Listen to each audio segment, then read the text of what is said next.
Ladies and gentlemen, please find your seats. Our program is about to begin.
Ladies, gentlemen, babies, we have a lot of thrills, chills, and spills in store for you tonight, but we implore you to find a seat as soon as possible because we are ready to get started.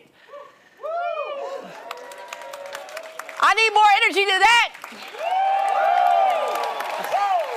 Let's go, find a seat so we can get this show on the road.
All right, and we are live, and welcome to the 13th Annual New York Game Awards.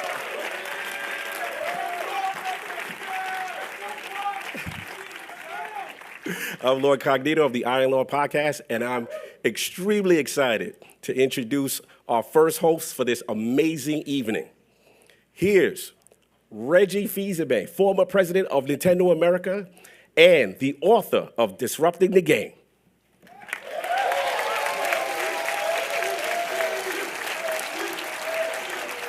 Thank you. Thank you. You know, I think we're getting to the point where we need to start with author, and then it's, and he was president of Nintendo of America for a period of time. No, thank you so much. Thank you for coming. We're so glad that you're here. And we need to announce our next presenter up here. Please, Cherie Smith, the editor-in-chief of Laptop Magazine and a Critics Circle board member. Cherie. Thank you. Thank you. Welcome, everyone. I hope you're here for a good show because we are here to deliver. But first and foremost, thank you once again, Reggie, for being here with us. And now, the man, the legend, the person we've come here to see, the founder and president of the New York Video Game Critics Circle, Harold Goldberg. Give it up.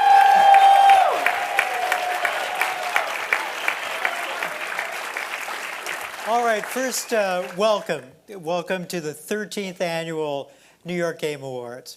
And we're starting a little late because we wanted to make sure everyone got in and had a seat. But I think 13 is lucky 13, as Taylor Swift might say. And I've got my lucky suit on. Got my lucky tie on. You can check it out closer later and you'll see why it's lucky. But last year wasn't just amazing for Tay-Tay. It was also amazing for games. So we're going to have a lot of fun tonight. 2023 was one of the best years ever for fans of games and our critics. And deliberations across categories have never been tougher. But beyond our industry, as citizens of the world, we are witness to global conflict, violence, suffering, and war. You know, and it's no secret that it was also a tough year for the developers who have brought us such joy among just some massive layoffs in the industry. So tonight, we are here to come together to celebrate games that have helped us through these difficult times, and especially those that made them possible. They made us happy.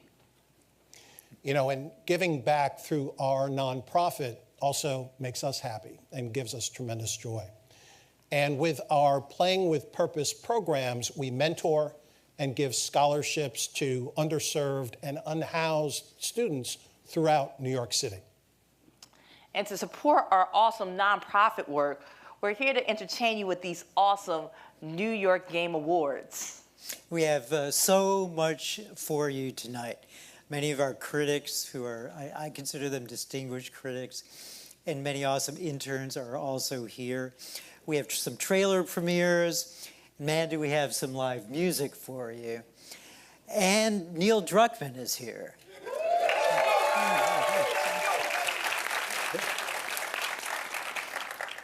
So before we get to our first awards, I'm proud to say that I've mentored our underserved and unhoused students in the Bronx. And so has Microsoft's Phil Spencer, who recently had lunch with our interns. You know, these students were able to ask Phil questions about all things Xbox, ask him about game making, ask him about getting jobs in the industry. That's right, Reggie. And as a mentor in our classes, I know from experience that it's important that we all come together to help young people of diverse backgrounds, whether they're underserved or unhoused. It's true. And here's a fact, along with the game studio cutbacks last year and also this year, diversity officers are being cut back too. But our commitment remains rock solid because it's even more important than ever. With our programs, we mentor underserved students to write game narratives and games journalism. And we have them interview top developers on YouTube, as we did with Neil, who was so giving of his time. You know, we give students paid internships, college scholarships, and pave the way for internships at game studios, like our partnership with Rockstar Games. And those internships will lead to jobs. And as Harold stated, we try hard to get them jobs once they graduate college. So please, you know, we do this for a purpose, and that's to raise money for these deserving students. Please go to nygamecritics.com/donate. So we always begin with the Esports Award, and what a year it was in esports. The action and excitement is always there. Not to mention, I love their fun usernames. Faker, and Zeus, and Zen. How do they think of them? My username is just Harold Goldberg, Harold_Goldberg. Is that right? All right, so without further ado, let's bring to the stage Ahmad Khan from CNET and Whitney Mears from Rock, Paper, Shotgun, who are on our esports committee. Ahmad, Whitney, come on up.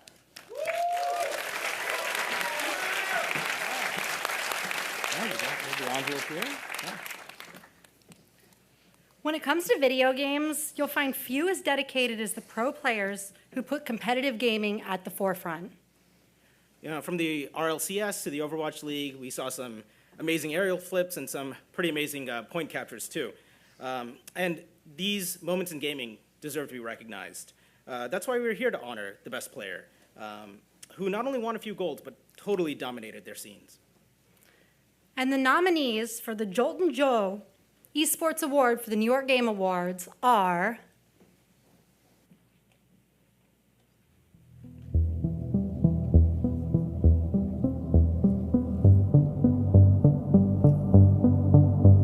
Zen, Arsalan Ash, Zeus,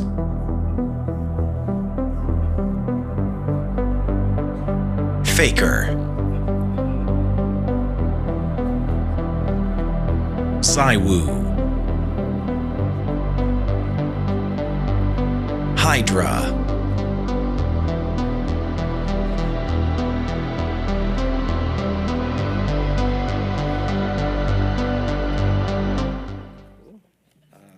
All right, let's open this up. Sure. Okay. And the winner Winner is Arsalan Ash. Ash.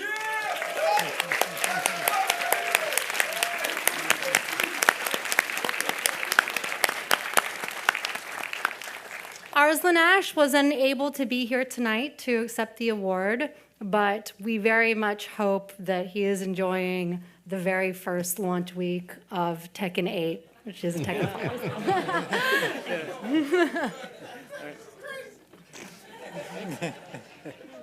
Thank you. You know, Harold, I think I have a great esports name. Reginator, man. Reginator's great. Reginator. My only problem is I can't play those games worth a damn, but No, I can't either. Reggie, have you ever heard Faker play the piano? I have not. He does a good job. You should check out a video. I'm sure. Yeah. Well, look, we have so much in store for you tonight. That includes some news from Oscar winner Gina Davis.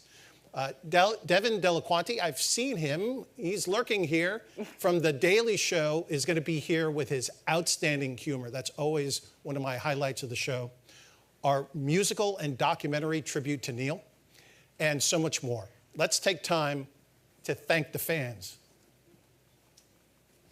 Thank you, fans in the theater who waited so long outside. Thank you for waiting, and online as well.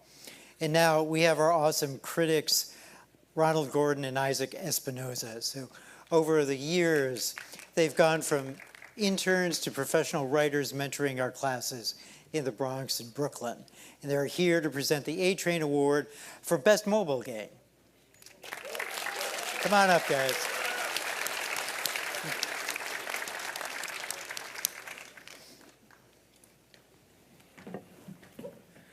All right, so we're back. Last time we were here, we mentioned how phones are becoming a little less like phones every day, with their primary purpose of calling losing its purpose. And we're here to double down on that idea. Why? Because of the fact that... Do you mind? Oh, sorry. I was playing Death Stranding. Death Stranding? Yeah. On the phone? It's on Apple Arcade. With what? Resident Evil 4 remake. And it can run?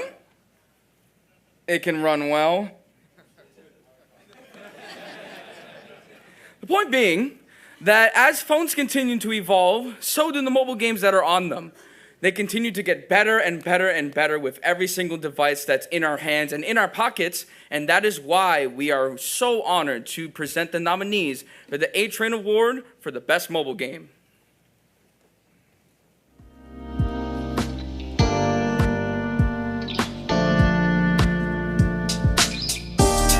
Monster Hunter Now.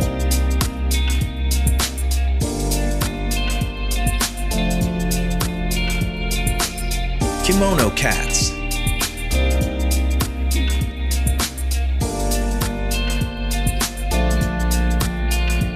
Honkai Star Rail.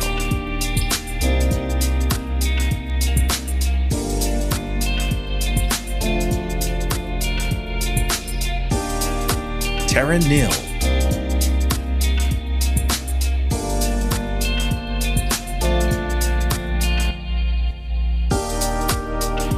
Hello Kitty Island Adventure.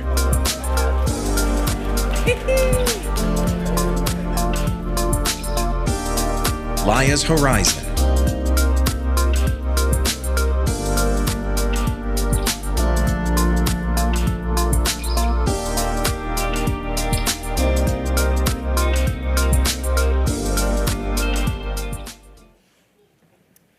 And the winner for the A-Train Award for Best Mobile Game is Honkai Star Rail.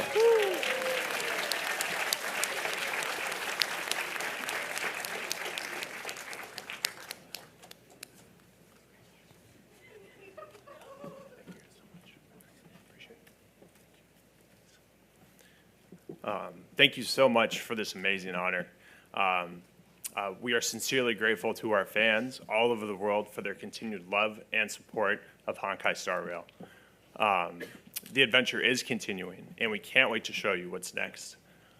This is a collective achievement of our team members, community, and fans. So thank you so much again for this great award.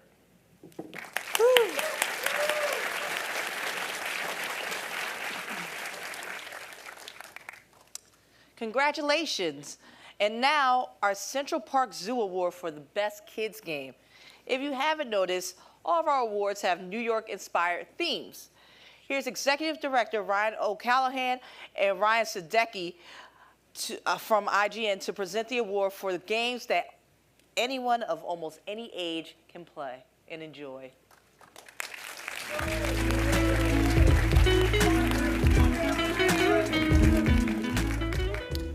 We were all once kids once, and we all had a game that we held close to our hearts growing up.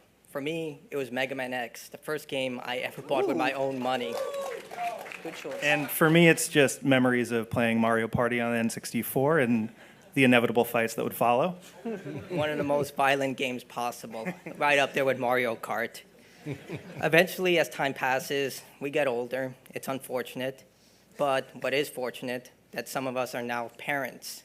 Growing up with kids is a true blessing as someone who sees lots of their friends who are now parents. And we train them to become gamers and eventually surpass us.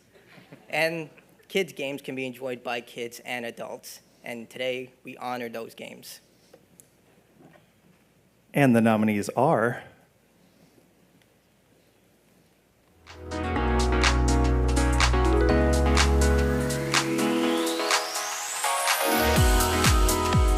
Chia.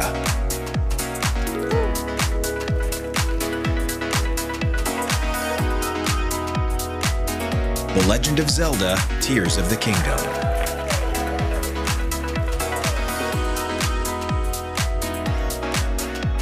Disney Illusion Island.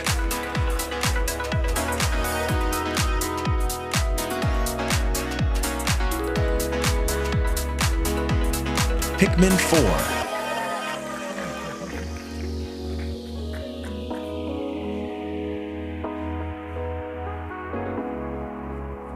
Nickelodeon All-Star Brawl 2.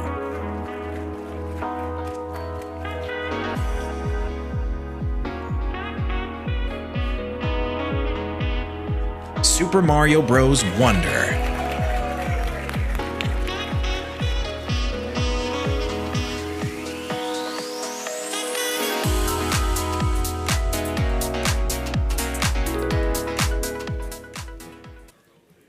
And the New York Game Award goes to Super Mario Bros. Wonder.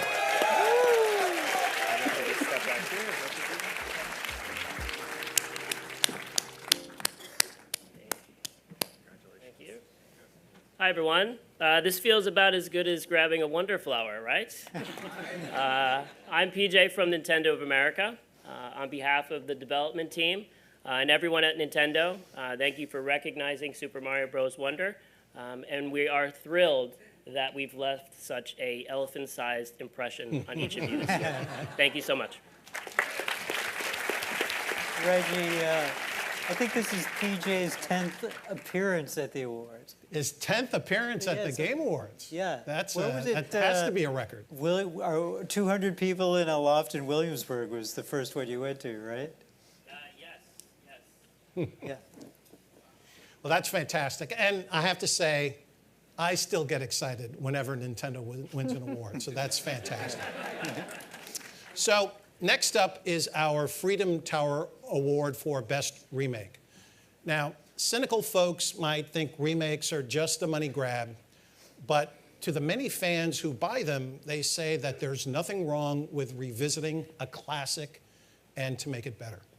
So to present the award, here's Tony Polanco from Tom's Guide and Sarah Clemens from Unwinnable.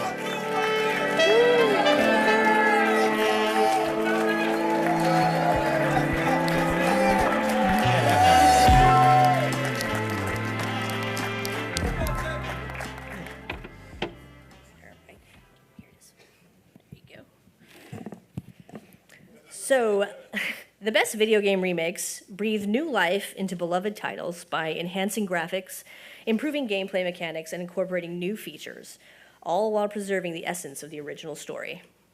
The Freedom Tower Award for Best Remake serves to recognize and celebrate the efforts that developers put into reviving classic games with modern technologies. Because some games are so nice, you gotta play them twice. And here are the nominees. Here are the nominees for Best Remake of 2023.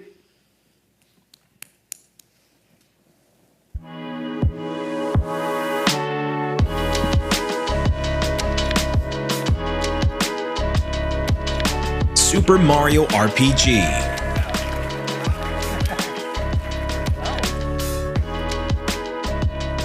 Ghost Trick, Phantom Detective.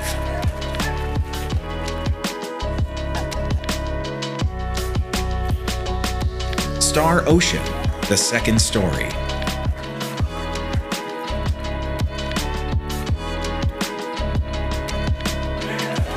Resident Evil 4.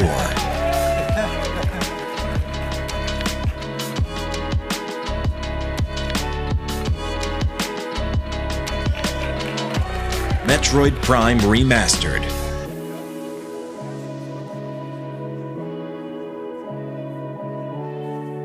Dead Space.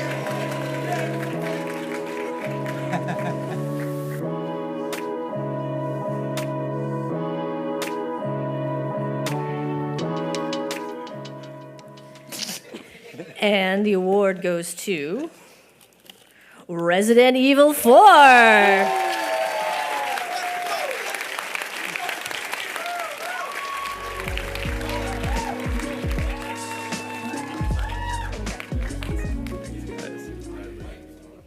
Thank you guys so much. I'm up here to accept this award on behalf of the Resident Evil 4 team at Capcom. The team in Japan has prepared a short message for everyone in attendance tonight, so I'll let them speak for themselves. ニューヨークゲームアワードをご覧の皆さん、こんにちは。レジデントイービル4プロデューサーの平林です。この度はベストリメイクの受賞、本当にありがとうございます。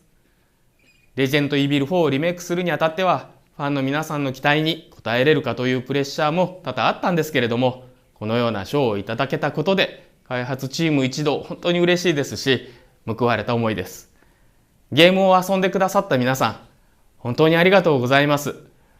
昨年は追加 DLC であるセパレートウェイズ、そしてレジェンドイービル 4VR モードもリリースさせていただきました。こちらもぜひ体験してみてください。改めてとはなりますけれども、この度は本当にありがとうございました。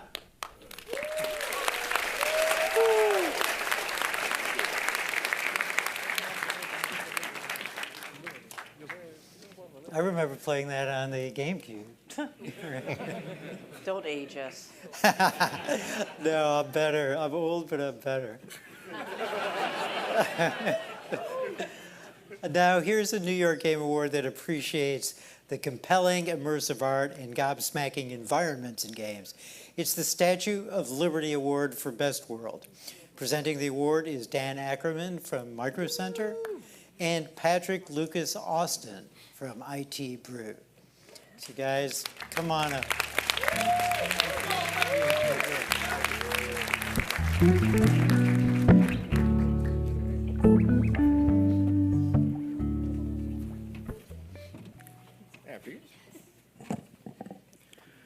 When it comes to exploring new worlds, it seems billionaires and megacorps are looking to the stars, hoping to leave us mortals on the ground. But we've all been explorers ourselves for decades in one realm or another. The lands between the Mushroom Kingdom, Tamriel, Rapture, Hyrule, all without risk of burning up on re-entry. And one of the reasons we all play games is to escape to these other worlds, and for that you need exquisite world building, whether it's outer space or the distant past, or if we're holding up a mirror to our own society. And the nominees are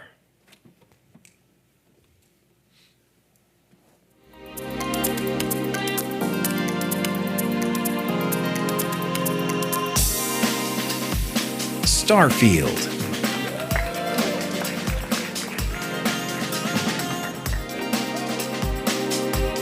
Chants of Sinar,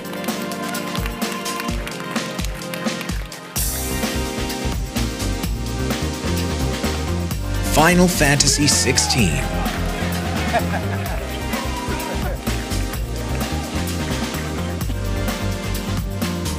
Baldur's Gate 3,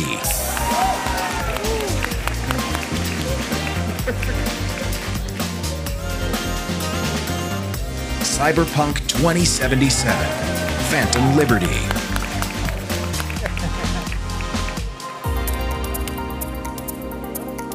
Marvel's Spider-Man 2,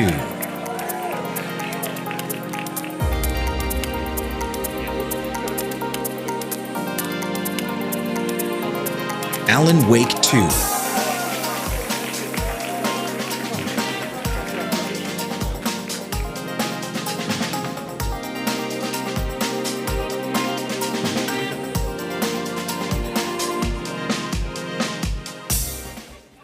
That was a very strong group, and the winner is Alan Wake 2. Yeah, I didn't either.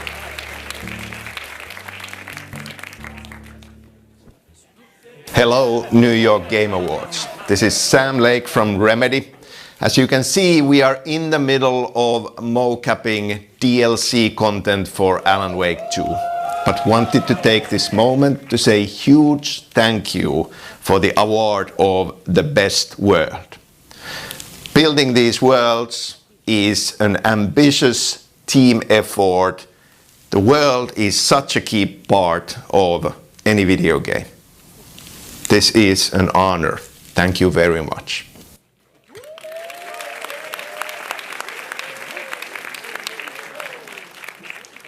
Well, absolutely. Congratulations to Remedy Entertainment. And now for a special presentation of the game that she produced. Here's our senior intern, Kamari Rennis. Kamari has been with us since she was 14, and she's about to graduate from New York Game Center, and I am about to cry because the time went way too fast. Kamari, if you join us on the stage, please.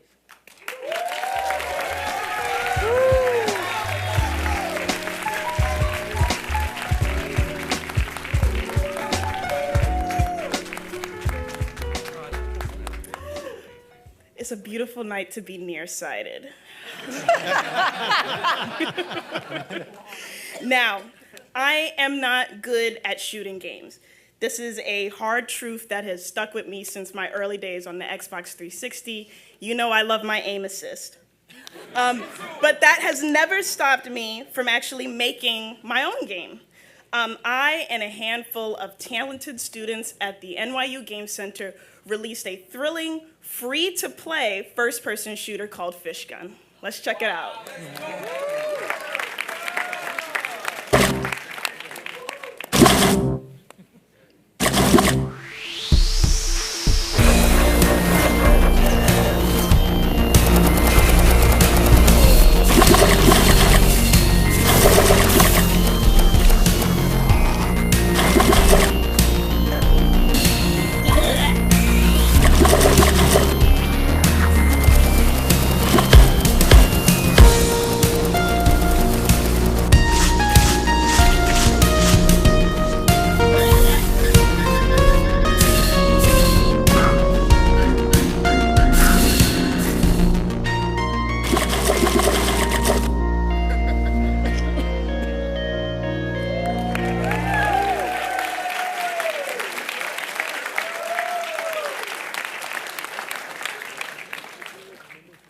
Kamari, stay right up there, please.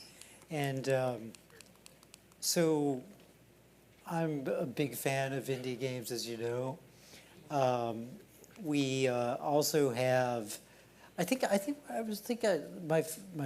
personal favorites were Oxenfree 2 and El Paso Elsewhere. But it's time for our Indie Game Award. So we'd like to bring up to the stage Chloe Wilkerson. Now, so Chloe's our youngest intern, and she's an excellent writer. So we're going to have her co-present with Kamari, both of whom are awesome. Yeah, it has been a wonderful time for indie games. There's always something new and innovative to pick up and play. Making games has become accessible, allowing tons of creatives to share things people will enjoy. Wouldn't you agree, Chloe? Yes, indie games bring fresh ideas and unique gameplay, encouraging creativity in the gaming industry. Developers often tackle themes and narratives that may not be explored as much in mainstream games. This allows for more diverse voices and perspectives in the gaming industry, and we love to see it. And that is why we are proud to present the award for Best Indie Game. These nominees have dedication, creativity, and passion written all over them. And these are the nominees.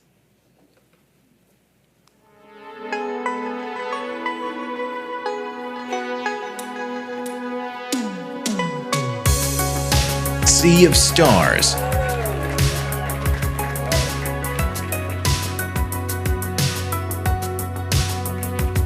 Chants of Sinar.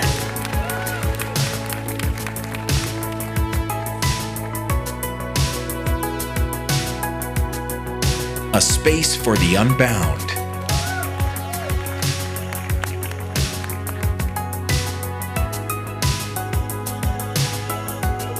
Jusant.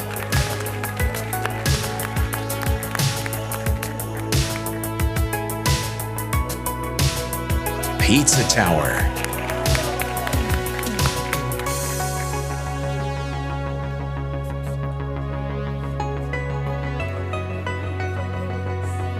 Viewfinder.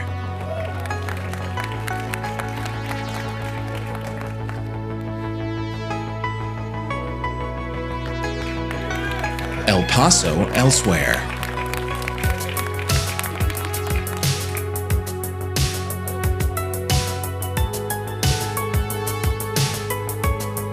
The Talos Principle 2.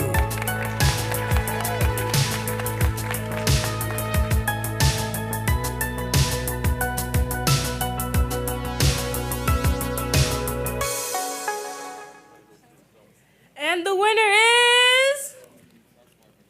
Damn. Oh. Let me do this for you. Let me do this. If you don't mind the envelope breaks. No, just rip it. Rip it. Oh, rip it. Okay. In there. And the winner is Chance of Sonar.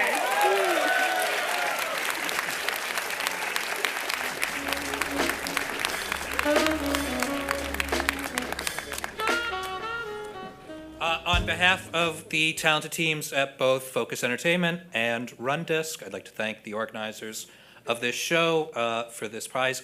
I have been told that Run Disc prepared a video for this acceptance, so I will defer to the makers of this great game to say more. Hi, it's Julien from Run Disc. We're sorry that we can't be with you tonight, but we want to thank you very much for this award. It's incredible for us to see that Chance of Sonar's message is reaching across borders. And to receive this award tonight among such incredible games is a real honor for us. So thank you again. Reggie, I think we had about 50 potential nominees in Indie this year, so it was a good year. That's fantastic. So the Herman Melville Award for Best Writing is one of my favorite categories. And my favorite writing ever in a game is from What Remains of Edith Finch. Now, I really do believe that video game writing can be the best writing. I mean, look, just think about it. William Shakespeare was a genius, but he never wrote one single dialogue tree, right? I mean, imagine if he had to write the options if Hamlet picked to be or not to be, right? So let's celebrate these great writers. Now from Kotaku, here to present the big award is Carolyn Pettit, along with Circle senior editor and college professor, Helen Pfeffer. Helen!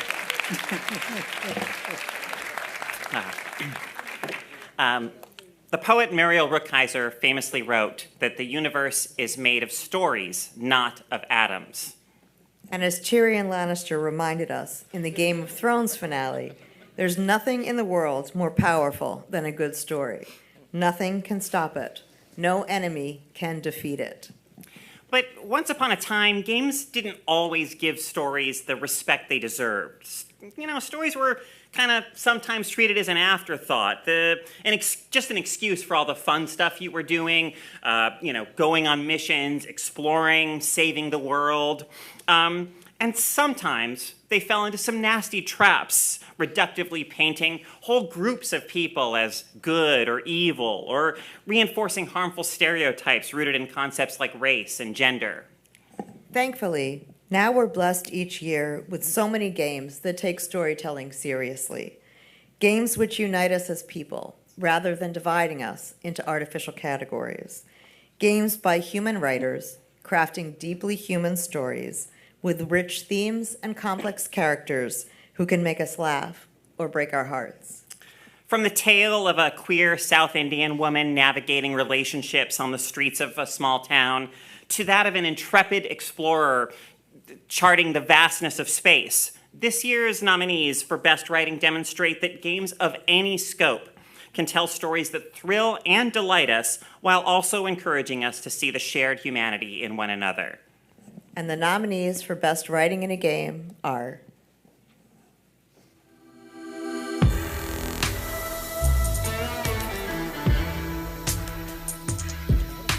Cyberpunk 2077, Phantom Liberty. Alan Wake 2.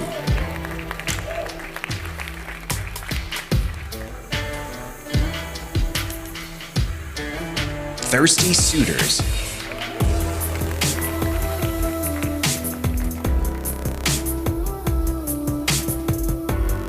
Starfield.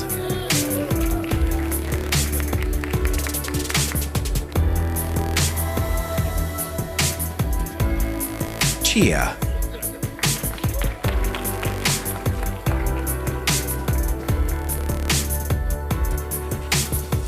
Baldur's Gate 3.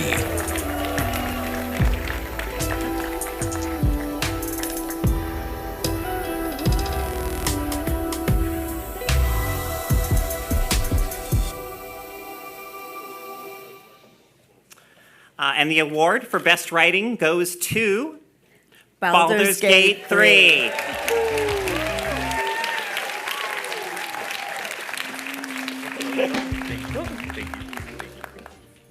Hello. So I've been sent as the envoy for a writing team. Unfortunately, they couldn't all make it here today. They did give me a speech. Unfortunately, it's incredibly non-linear and roughly 3 feature films in length. So I'm not gonna recite it all by heart. But from all of us at Larian, profoundly, thank you so much for this award. Woo.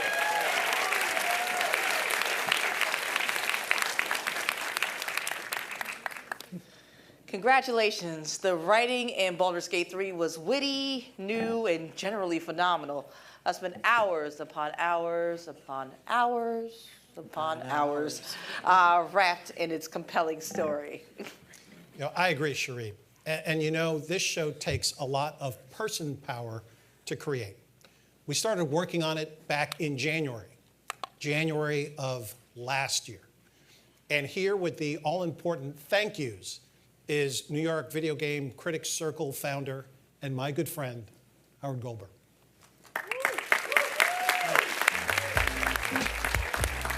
Thank you, Reggie. This year, I'm very thankful that our work as a nonprofit was able to expand and grow, even as some donors pulled back on their support. I want to thank those who've happily supported our nonprofit work this year. That's Rockstar Games, Microsoft and Phil,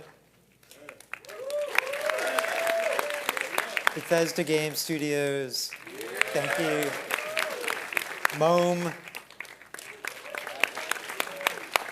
Devolver Digital,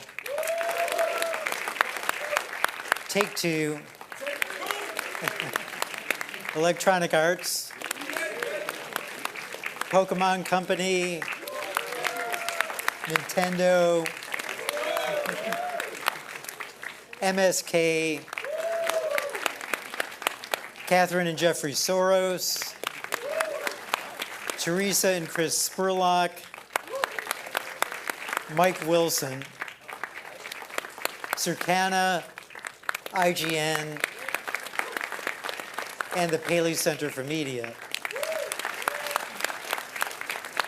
And thanks to Ryan O'Callahan, our awesome new executive director, to John Azzalona, our superb creative director. John got a haircut just for this event. Victor Kalagianis and George Jimenez, our technical directors. Nick Capizzoli and our Journalism Award Committee, who rock it every year. Imad Khan, Whitney Mears, Mike Andronico on our esports committee. Mentors Isaac Espinoza and Ronald Gordon. Mark Mayer, who's on our board. Our super helpful board chair, Ted Houghton. The powerhouse that is Caitlin Stringer and our excellent team at Zebra Partners. All of our valued critics and writers and interns and students and educators and volunteers. We're all friends here, and I think that's why we've lasted for 13 years. And Helen, thank you too. You're my best friend. So thank you. Thank you for always being here and listening to me bitch about the New York Game Awards every year. And thank you, our fans. Thank you all so much for coming and for selling out the house.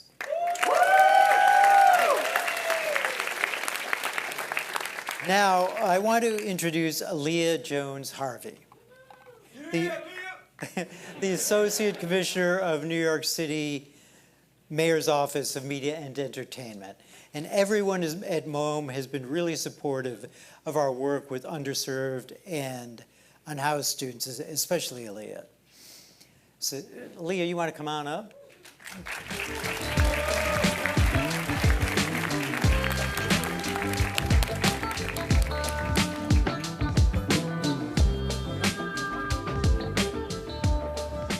Thank you, Harold, Ryan, over here, and your team for including the mayor's office in the festivities this evening, and for all of your work to prepare the future storytellers and critics in this industry. Kamari and Chloe are fine examples of the work that you're doing, and so congratulations for 13 years of the Game Awards. I'm thrilled to be here on behalf of the New York City Mayor's Office of Media and Entertainment. New York City values and supports the creative industries. And let this sink in. This mayor, this administration has an office dedicated to digital games and workforce development.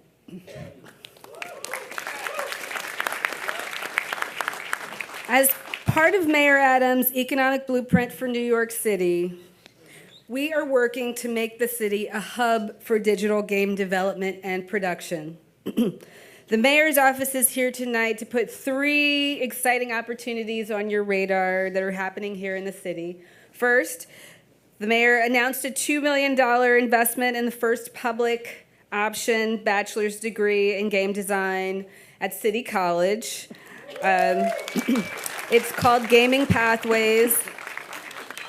The visionary is here, Stan Altman. The program also brings game design classes and programs to high school students. And on that note, Gaming Pathways Harlem Gallery of Science will launch a free pop-up exhibition entitled Video Games, The Great Connector. It starts this Saturday at the Harlem School of the Arts, and it runs through March 30th. So gamers, students, parents, teachers, designers, go play games, play indie games, play unreleased games, meet the people making those games, connect with yourself, connect with community, connect with the future. And second, our partners at the New York City Economic Development Corporation, they're here tonight as well, announced the creation of a new digital gaming incubator at NYU's Tandon School of Engineering. So we're very excited to see what comes out of this incubator. The New York City Game Design Future Lab will offer mentorship, workshops, investor outreach, important, access to new technologies and networking. And third, and finally, the 2024 Battle of the Boroughs Minecraft Build Challenge is back. Building on the success of our first in-person Mayor's Cup in 2023, Minecraft Education, C40 Reinventing Cities, New York City Public Schools, they're here tonight, and the City of New York teamed up for the citywide esports competition. Building on the United Nations Sustainable Development Goals and the city's climate and environmental justice plan, K through 12 students all over the city are being asked to shape the future of New York City by building inclusive, future-ready city spaces in Minecraft. So you'll hear more about that in a moment. So visit our website at nyc.gov/digitalgames to find out more about what's happening in the city. We will continue to seek out ways to level up our support for our growing developer community in New York City and bring visibility to the many phenomenal games being developed in the creative capital of the world. We are just getting started.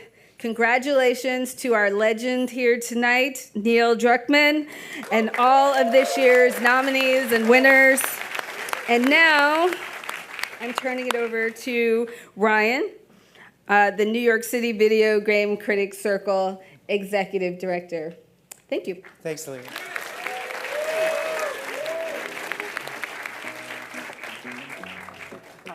Thank you so. What are we doing? All right. You never know what's going to happen. But again, thank you so much for all of that wonderful news, Commissioner. The future of gaming in New York City looks incredibly bright. And to that end, we've been working hard this year to expand our nonprofit work. Here to talk about the new partnerships we created is our excellent new Executive Director, Ryan O'Callahan.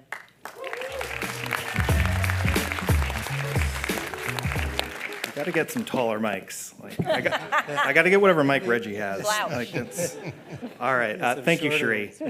It's been a real pleasure working with you and now Reggie and Harold and the rest of the circle. Throughout this year, we've doubled the amount of writing interns that we've had working with us over last year. And we've gotten our professional writers and critics much more involved in mentoring students.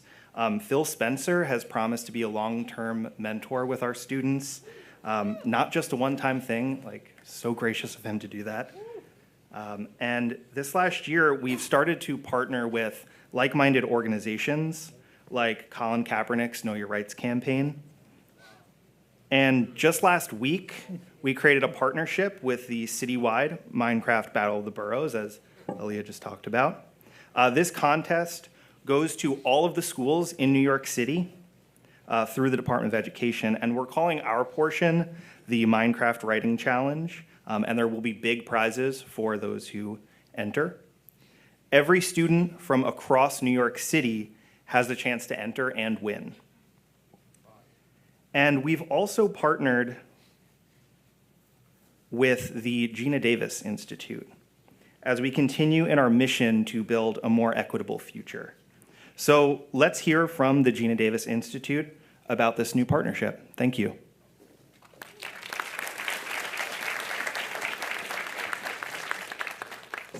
Hello to all of you in New York, New York, and to everyone online. I'm so excited to announce a new partnership between the Institute and the New York Video Game Critics Circle. Gina started the Institute nearly 20 years ago with a mission to drive systemic change with data and insights to reinvent, transform, and inspire how global content creators and media tell stories in gaming and entertainment. We're thrilled that the New York Video Game Critics Circle's amazing student interns will be working with us as paid members of our Junior Advisory Council on the development of our free online resource tool. Our partnership will support the Institute's effort to encourage game content creation that reflects the stories and lives of all players. Please help us and help inspire and create storytelling in game development that is transformative and inclusive. Enjoy the rest of the New York Game Awards. Thank you.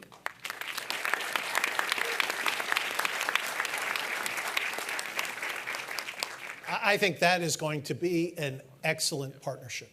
All of them are. This year we'll see the premiere of a superb documentary from director Paul Daugherty and Digital Eclipse. It's a labor of love that's been years in the making. It's called Heart of Neon. Let's check it out.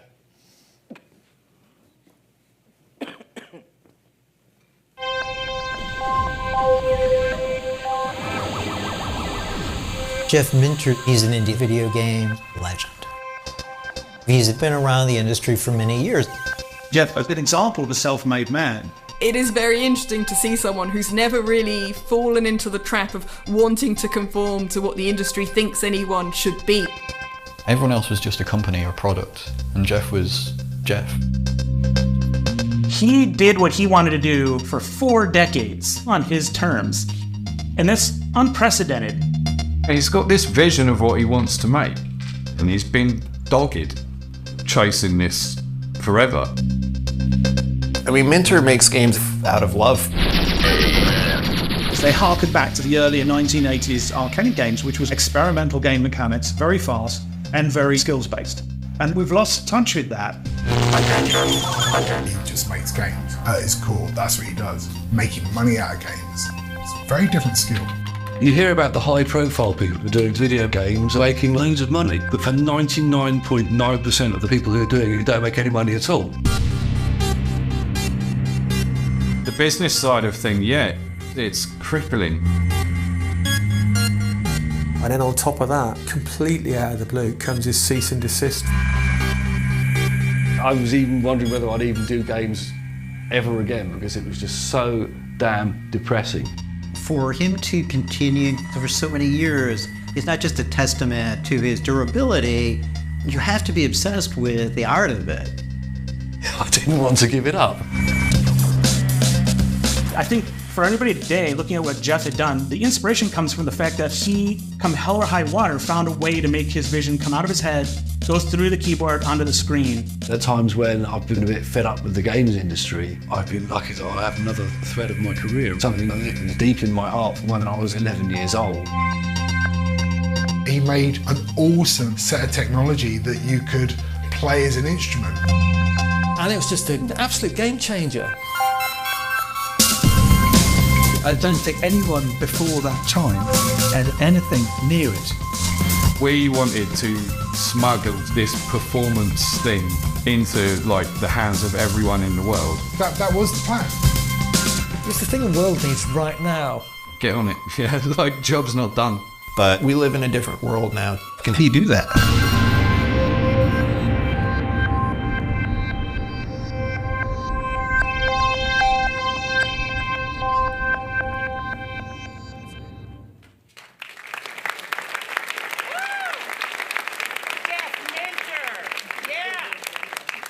You know, that film looks awesome. And Harold, did I see you in there somewhere? I might have made an appearance. I actually thought I'd end up on the cutting room floor. But last week, I was told I'm kind of a cultural guide for the audience through the film. But don't let that stop you from seeing the movie. Now it's time for Devin Delaquanti, the hilarious writer for The Daily Show. And Devin's going to introduce one of our absolute favorite segments of the New York Game Awards, the In Memoriam reel. Devin. Hello. We need to get shorter mics. I'm honored to be here, as always. Thank you. You guys are doing a wonderful job as host. Keep it going for them. It's very hard, and yeah, thank you.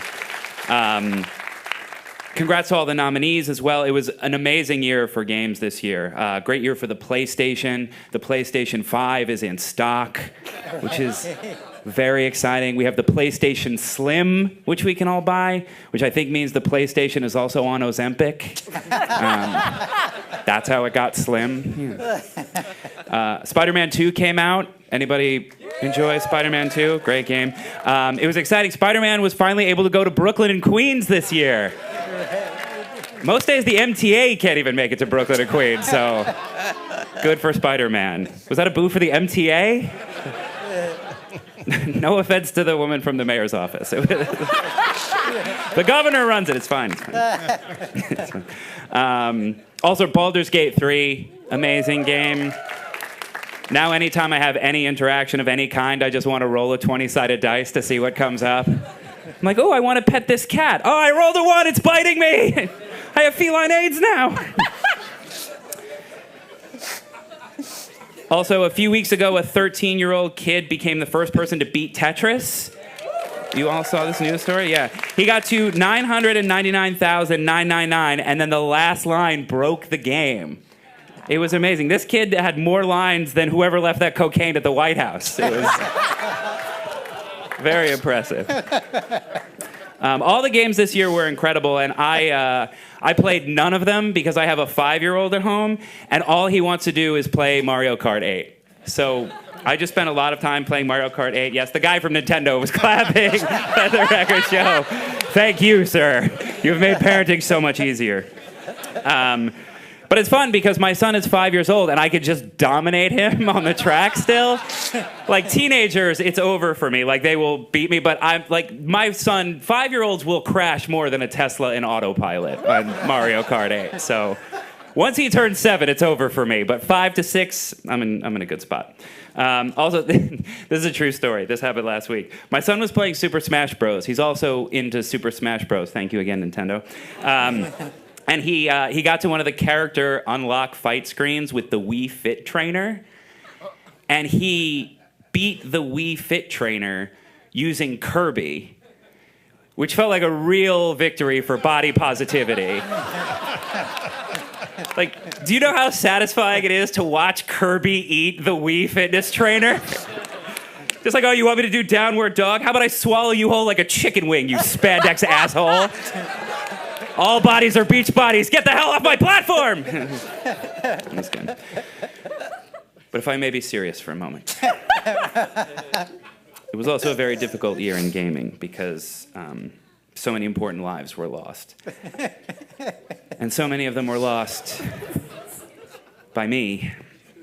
In every single game I played, I lost so many lives. So let us once again together take a moment to honor the lives that I lost.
Gone but not forgotten. So back to you, Reggie and Harold. Thank you. Thank you. Wow. Wow. Devin, as always, you are awesome, and those deaths are painful yet hilarious. I don't understand the two Hulk Hogan deaths. They just, like, two invisible men? I don't understand how they died, but all right. Come on. Now we're moving on to our Knickerbocker Award for Best Game Journalism. It's turned out to be one of our most popular awards after the Game of the Year award, of course. Come on now. That's in large part due to our journalism chair, Nick Capozzoli, who worked so hard to create a long list for the journalism team to pick through and argue about. Yeah, to present the award is James Ledbetter. And I've known James since his days as the much-feared media critic for the Village Voice. And since then, he's been the opinion editor at Reuters and senior editor at Time. And his landmark book on Dwight Eisenhower, Unwarranted Influence, when that book came out, we were invited to his book party, which took place in the home of a Nobel Prize winner. So I guess Nobel money equals prime apartment digs. James, we are honored to have you here. Let's give it up for James Ludman.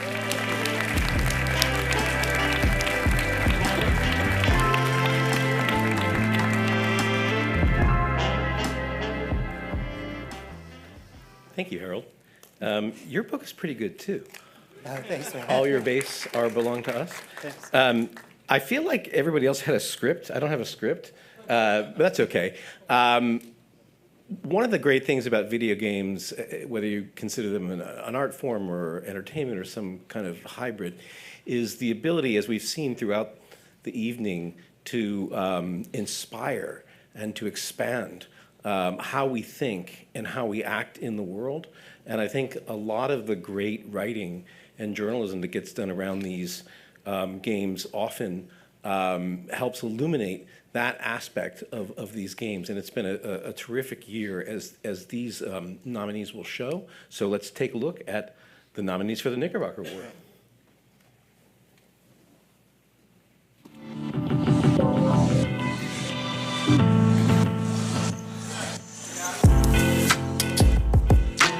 Andrea Long-Chu,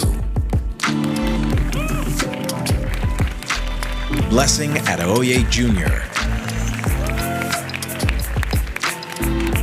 Brendan Sinclair, Ed Smith, Hanif Abdurraqib, Nicole Carpenter, Reed McCarter,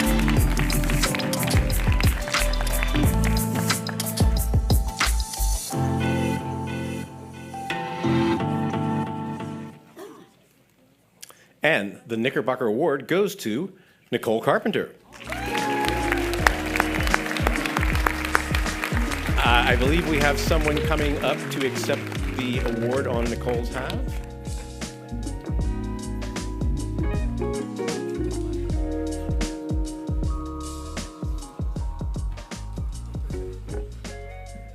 Nicole could not be here tonight, but on behalf of Polygon, I'm honored to accept this award. I believe she's prepared a video, so I'll let her take it away. Hi everyone, I'm so sorry I couldn't be there tonight. I'm so honored to be nominated amongst this group of journalists and critics, and it really means a lot to me to win this award. I quickly wanted to thank the people who come to me and trust me with their stories, because journalism doesn't happen without those people. I'd also like to thank my family for helping me through the ups and downs of the media business, as well as my editors and colleagues at Polygon who make my work better every day. Thank you, everyone.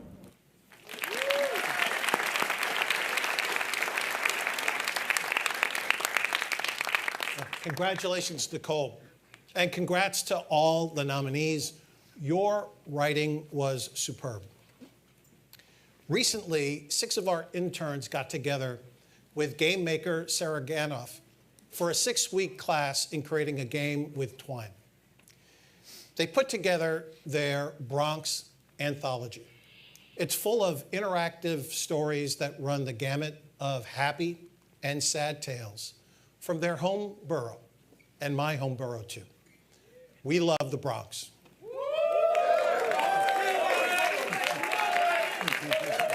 And tonight, we premiere that game. Many of our guests received free QR codes on special collectible postcards to access the Bronx anthology. But tonight, we're releasing it for free to everyone. Just go to itch.io and search for Bronx Anthology.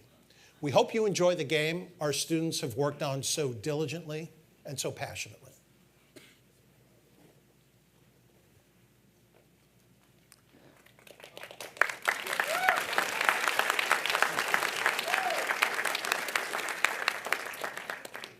What an absolutely excellent project. Next time, though, we're going to do it in VR. And that's because VR is a medium that's near and dear to my heart. This year, the medium took us to so many worlds, from rides through monstrous machine-infested swamps and horizon called a mountain, to worlds of gods and Asgard's wrath too. Now, here to present the Coney Island Dreamland Award for Best VR/AR Game is Lord Cognito in the Iron Lords from the Always In Depth Iron Lords podcast.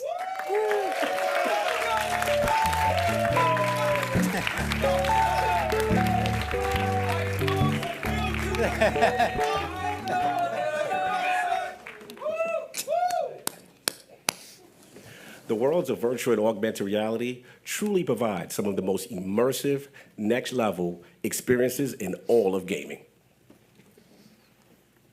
And with the advent of new hardware like PSVR 2, MetaQuest 3, and the Apple Vision Pro, which encompass the full spectrum of affordability and the not so affordable, in the latest in the state-of-the-art technology, the transformative immersion offered by the medium is now accessible to more gamers than ever before. So, whether you're taking on the god of mischief in Asgard, or learning about gender dysphoria by inhabiting the body of someone of another gender, this year's nominees represent a broad spectrum of innovative titles that exemplify the very best of what VR and AR have to offer, while leaving us excited for what's still to come in this ever-evolving space. And the nominees for the best VR and AR are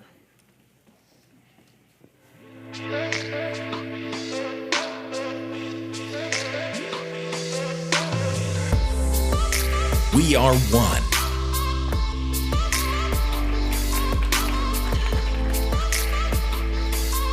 Assassin's Creed Nexus VR.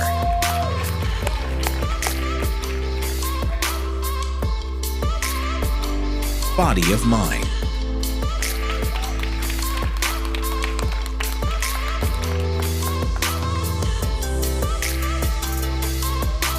Horizon, Call of the Mountain.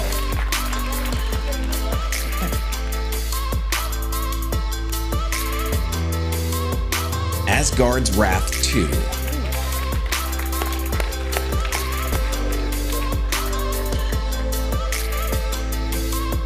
Humanity.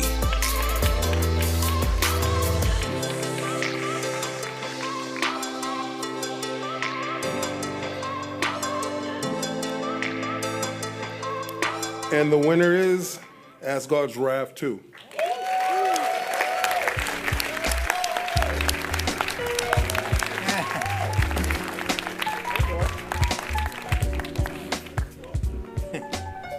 Wow, thank you so much. It is great to be back in my home where I grew up in New York City to represent. Love the work you guys do. That's right. I'd like to thank the New York Game Critics Circle. You inspire a generation of new game developers, journalists, and narrative writers. Sanzaro's been making games for over 17 years. In 2016, we started making VR games. From day one, our goal was to break the mold, to create the most immersive, largest, biggest experiences in VR yet. I'd like to thank everybody at Sanzaro Games, Bill Spence, Evan Arnold. This is for you guys. Everybody from Meta, thank you guys so much. Our producer, Mike Doran, Monty Kyle, Jason Rubin, Gio, for believing in our team. We couldn't have done it without you. Thank you so much.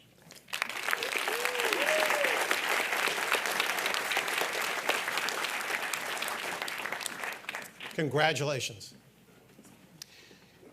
If you watched and listened carefully, there was some truly great acting in games this year. Here's game maker Sarah Granoff and our streamer writer Corella Monique Warner to present the Great White Way Award for Best Acting in a Game. Woo.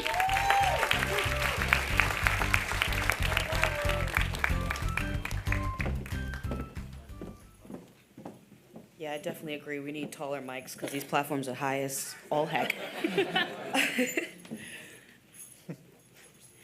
As Reggie just said, video games are home to some of the most compelling acting performances in modern media. And of course, a memorable acting performance is what leads to a memorable game. I haven't played a game that doesn't have a good performance, so yeah, I think I'll stick to it. And the nominees for Best Acting are...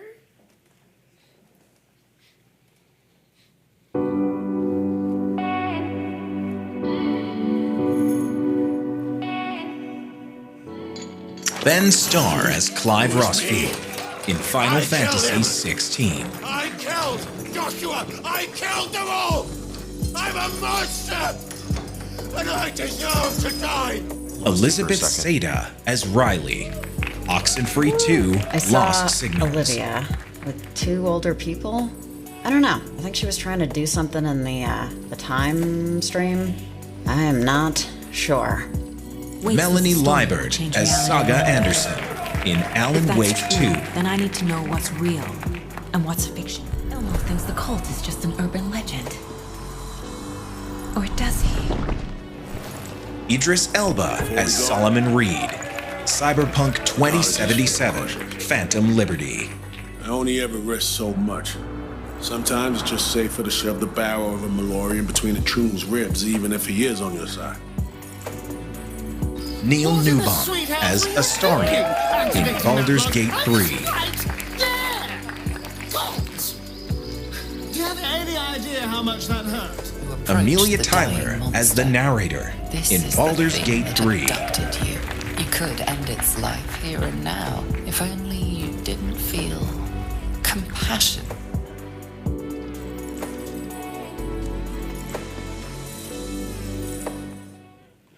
And the winner for Best Acting goes to... Melanie Lieborn. My bad, I'm so sorry.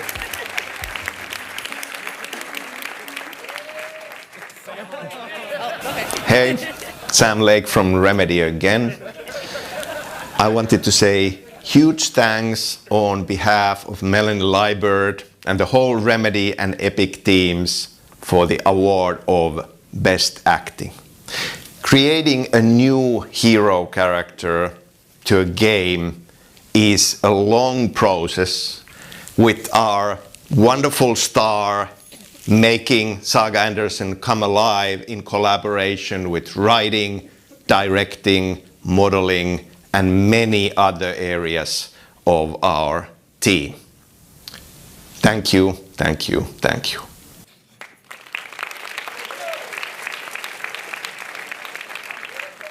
Melanie did such an awesome job in that game, Alan Wake 2. Now it's time once again for you to reach into your pockets and donate. The Circle has helped thousands of students over the years in shelters, at the New York Public Library, at the Museum of Natural History, and of course in our after-school classes. So please go to nygamecritics.com, donate, so we can help others too.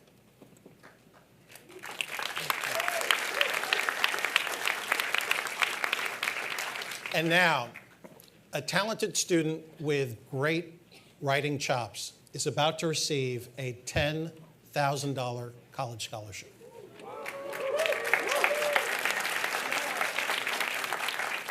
We chose Ellis Prep in the Bronx for our journalism in games competition.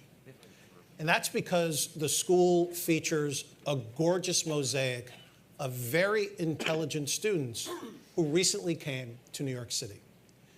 They arrived from the Dominican Republic, Senegal, Yemen, Guinea, and Spain.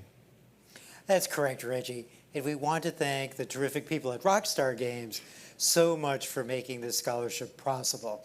You know, last year I was on a BBC series about Rockstar Games, and they asked me, when will Grand Theft Auto 6 come out? And I said, if I had a crystal ball, it would be really hard to walk.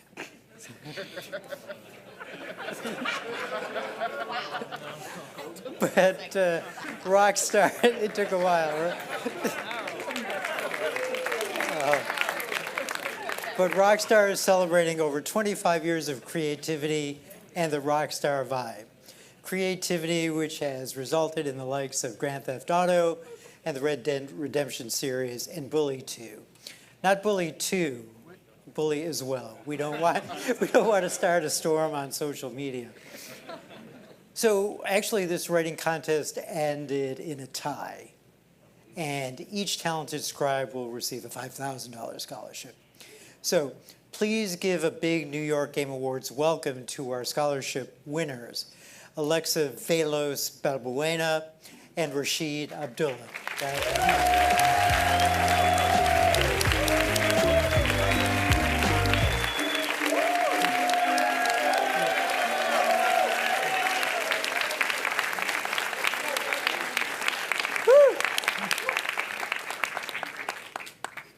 Hi everyone. I hope you are having a lovely night today. I just wanted to thank Harold Goldberg and Ryan O'Callaghan for giving me this opportunity to participate in this scholarship. I wanted to also thank Rockstar Games for donating the money to make this possible, and also my teacher, Mr. Zach, who is there recording. And introducing me to this scholarship and encouraging me to participate.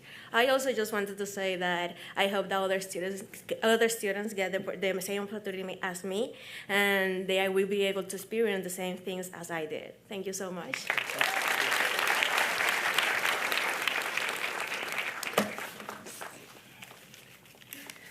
I want to say same thing what Alexa says. I want to thank everyone, and also I want to add that some people think video games only for fun, and only for fun, and some other people think that gamers just kill their times by playing games, but this is not true. Take your time, baby.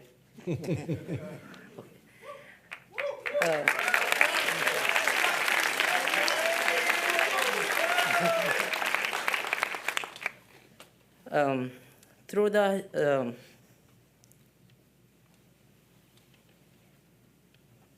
From the Bronx, you tough.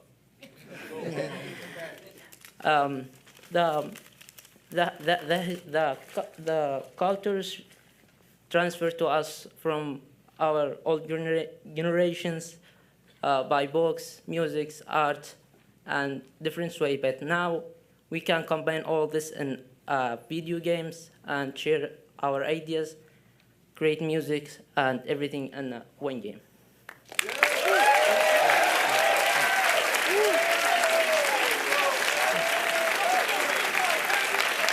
Yeah.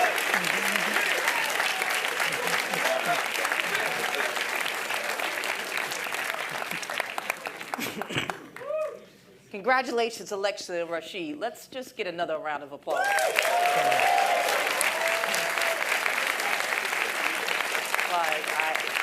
I had the opportunity to judge some of their work, and it was stellar, and it's moments like this that make being a part of the Critics Circle so worthwhile. That stated, let's move on. So, you know, I love music. I'm always wearing my signature headphones. I'm actually not wearing them right now, and I feel a little naked about it. But it is what it is. We shall persevere. Because I'm always playing old school hip hop, alternative rock, even a little bit of country, a little bit of classical. And I especially love music and games because it just transcends genres. Here to present the Tin Pan Alley Award for Best Music in a Game is Stephen Totillo from GameFile and Giovanni Colantonio from Digital Trends. You've been, your I can't names say it been either. tripping me up all night. Giovanni, you're the best, man. Yeah, I thought I had the tough last name. Great video game music can improve games in many different ways. Tonight we honor 6 games that take at least 6 different approaches. In one game, our hero hums his favorite theme songs while he's cooking. In another, an orchestral soundtrack motivates the player every time they begin another turn-based battle. One bottles up the rebellious spirit of 2000s alt-rock and turns that into a weapon. And another one gives a boss his own Disney villain theme. We've all gotten to Act 3, right? We've all done that? Yeah, right.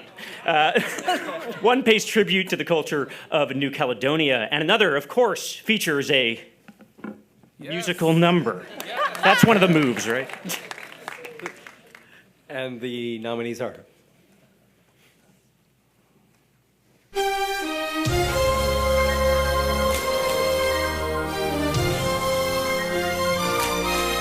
The Legend of Zelda: Tears of the Kingdom,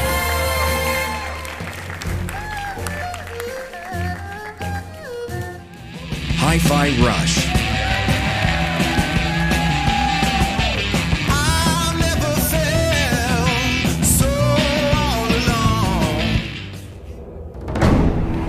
Baldur's Gate 3,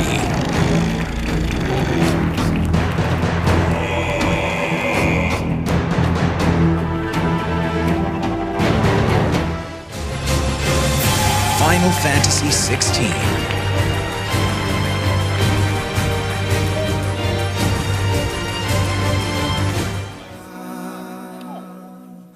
Chia,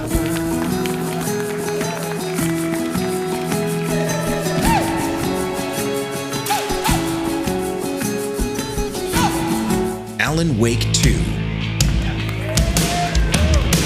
From what I've gathered, you grew up nice and sheltered with mama's pretty stories and your own made-up fury. And mama gave me a magic clicker. Well, yes, I think it's true and fair to say. And the Tin Pan Alley Award for Best Music goes to Hi-Fi Rush.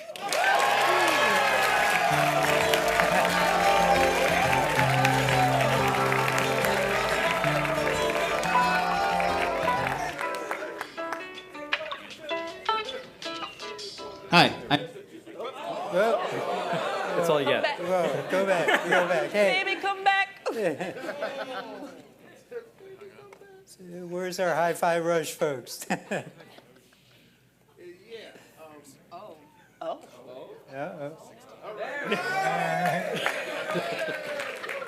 Here we go. Hi, I'm Shuichi Kobori, Audio Director on Hi-Fi Rush. And I'm John Johannes, Game Director. I just want to thank you so much for Best Music in a Game at the New York Game Award. In Hi-Fi Rush, we blended music and game design together to try to make something truly unique and special.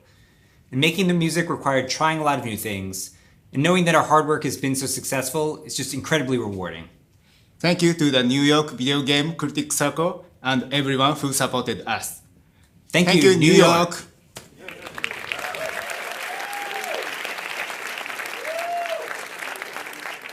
Congrats, guys. This one eclectic and toe-thumping soundtrack. We are so pleased to have this next musician with us. Helen and I spend our summers upstate, and a few years ago we heard Kimberly Hockey play. Kimberly has one of the richest voices, one that harkens back to the songs of old Hollywood and 1940s jazz. So here to play 3 songs for Neil Druckmann, songs you probably know pretty well, is the superb Kimberly Hockey. Please give it up loud for Kim.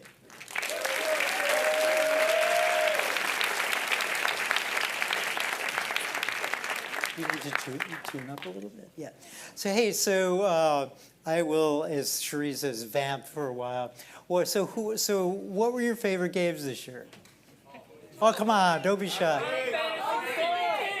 What? Hickman 4! Hickman 4! Here's the kingdom! I can't. All right, Pal World. That's this year. Come on, man. Come on. That's next year. Zelda. So we hear a lot of Zeldas. Oh yeah.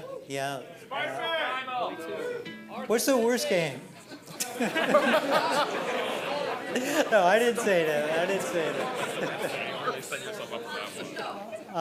What do you think? How about best music in a game? What did you guys think? Alan Wake! High five. Thanks for covering for me. How about Harold? Ladies Great and job. gentlemen, Kimberly Hockey. I'm just going to start right off with a song for you.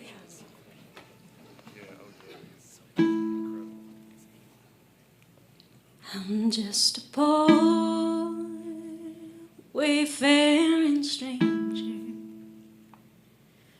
Traveling through this world alone, there is no sickness, toil, nor danger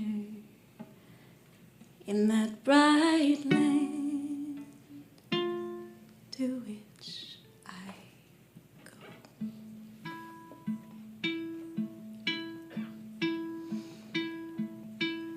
I know dark clouds will gather around me. I know my way is rough and steep, but the beauteous fields lie just before me, where God's redeemed their vigils keep. I'm going there to see my mother. She said she'd meet me when I come. I'm just a-going over Jordan. I'm just a-going over home. I'll soon be free from earthly trials. This body rests in the old churchyard. I'll drop this cross of self-denial. I'll go singing home to God. I'm going there to see my father. I'm going there no more to roam. I'm going over Jordan. I'm going over home. Ooh.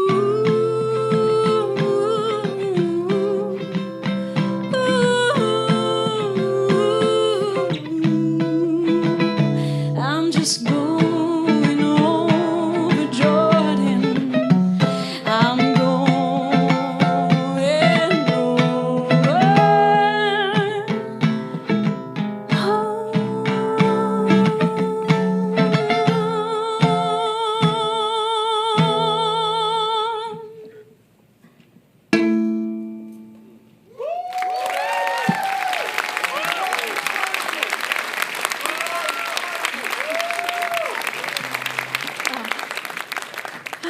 Thank you all so much.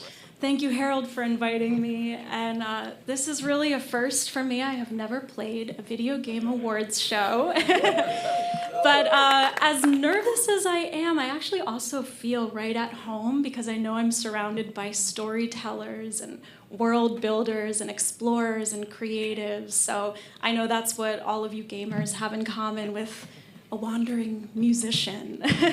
So congratulations to all the nominees and all the winners tonight. This has been a really incredible experience for me, and I'm just in awe of everything that you've built and created. So thank you.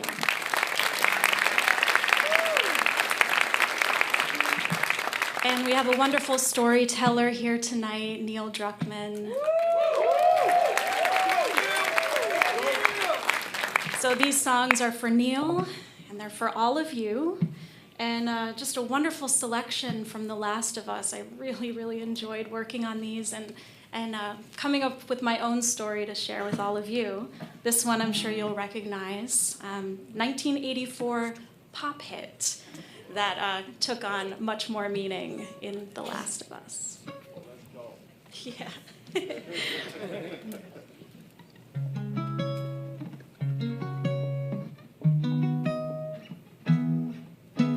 Talking away, I don't know what I'm to say it anyway.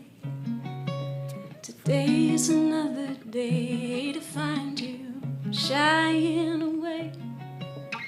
I'll be coming for you, love, okay? Take on me. Take me on. I'll be gone in a day or two.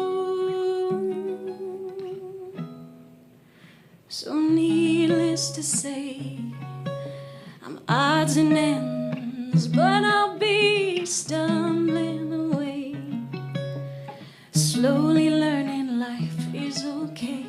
Say it after me. It's no better to be safe than sorry. Take on me. Take me on. I'll be gone in a day or two. In a day or two.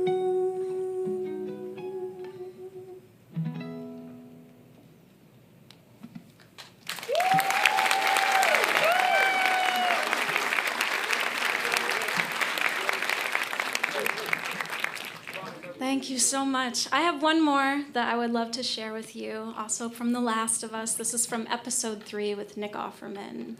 And it is a beautiful, timeless song by the great Linda Ronstadt. And I am such a fan of her. She just has this wonderful ability to cross genres and play with styles and just be anything she wants to be. She's truly a time traveler. And speaking of time travelers, you may be wondering what I'm playing today. It's an unusual banjo with only 4 strings, and it is a 1925 tenor banjo, so almost a 100-year-old instrument. I took a lot of care to tune it because it takes quite a while. But we get to do a little more time traveling with this banjo and with this incredible song by Linda Ronstadt.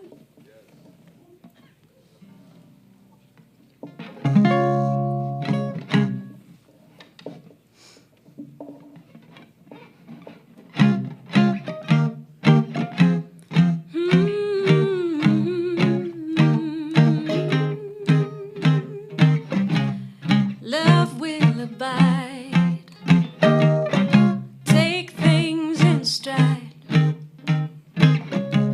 Sounds like good advice, but there's no one at my side. And time washes clean love's wounds unseen. That's what someone told me, but I don't know what it means. 'Cause I've done everything I know to try and make you mine. And I think I'm gonna love you for a long, long time. Caught in my fears, blinking back tears. I can't say you hurt me when you never let me need. And I never drew one response from you. All the while you fell over girls you never knew. 'Cause I've done everything I know to try and make you mine. And I think it's gonna hurt me for a long, long time.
Hey, can we give it up again for Kimberly Hockey, please?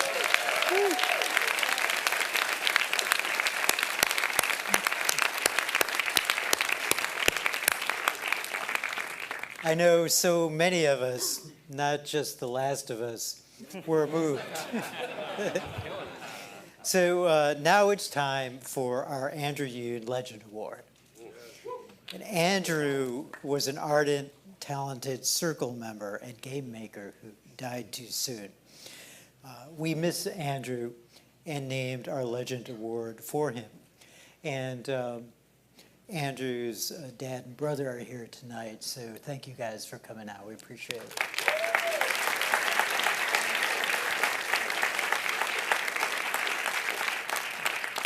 Reggie, let's begin. So, like so many of you, I've been a fan of Neil and his leadership at Naughty Dog for years. But the first time that I spent talking with Neil was during our Talking Games podcast in 2020. And this was shortly after the launch of The Last of Us Part 2. And I loved hearing your stories about your early experiences with games, especially your stories about playing the Nintendo Entertainment System. And I love the story you told with such joy in talking with Shigeru Miyamoto about your love for Super Mario Brothers.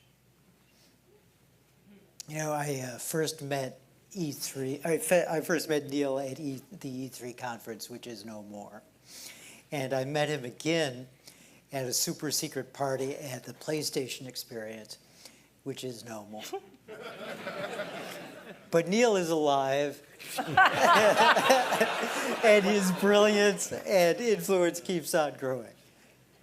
Because not only is he an icon in games, now he's also the co-creator of an Emmy-winning TV show, The Last of Us. So he's acclaimed in 2 different media. Imagine if The Sopranos started out as a game on the N64. Imagine Star Fox at the Emmys. That's kind of what this man has achieved. And now The Last of Us series, season 2, starts shooting in a couple of weeks in February. And I remember that Alyssa, the longtime Sony rep, found Neil at E3 sitting on the floor near the PlayStation booth. And she said we would get along. And I discovered that day that there's no one like Neil. We sat on the floor talking about Uncharted, but just for a while. We talked about life, living, all kinds of media, and literature. And it was clear that Neil was interested in people, and what people think, and why they react the way they do. That's how great writers are. So let's roll our tribute to Neil, John. You see a gun to his head? He chose this. Okay, he's meant for this life.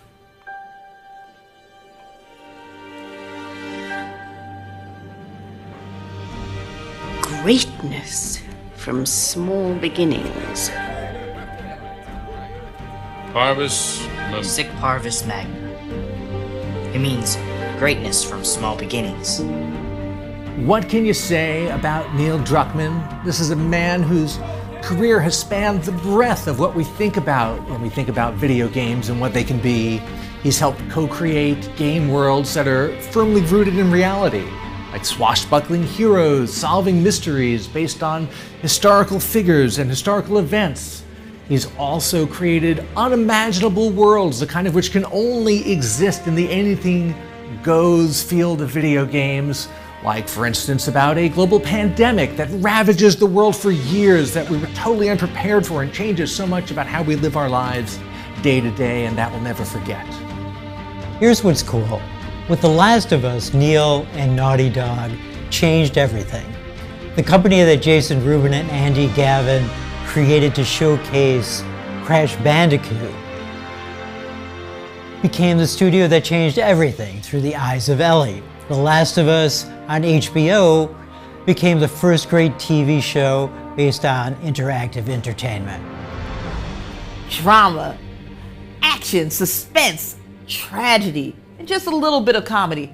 Those are the things, and it's so ironic that those are the things that are needed to make a great film, TV series, book. Those are the same things that are needed to make an awesome game.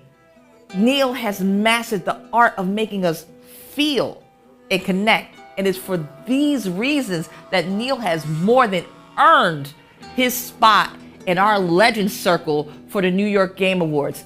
The magic of that storytelling, like they figured it out.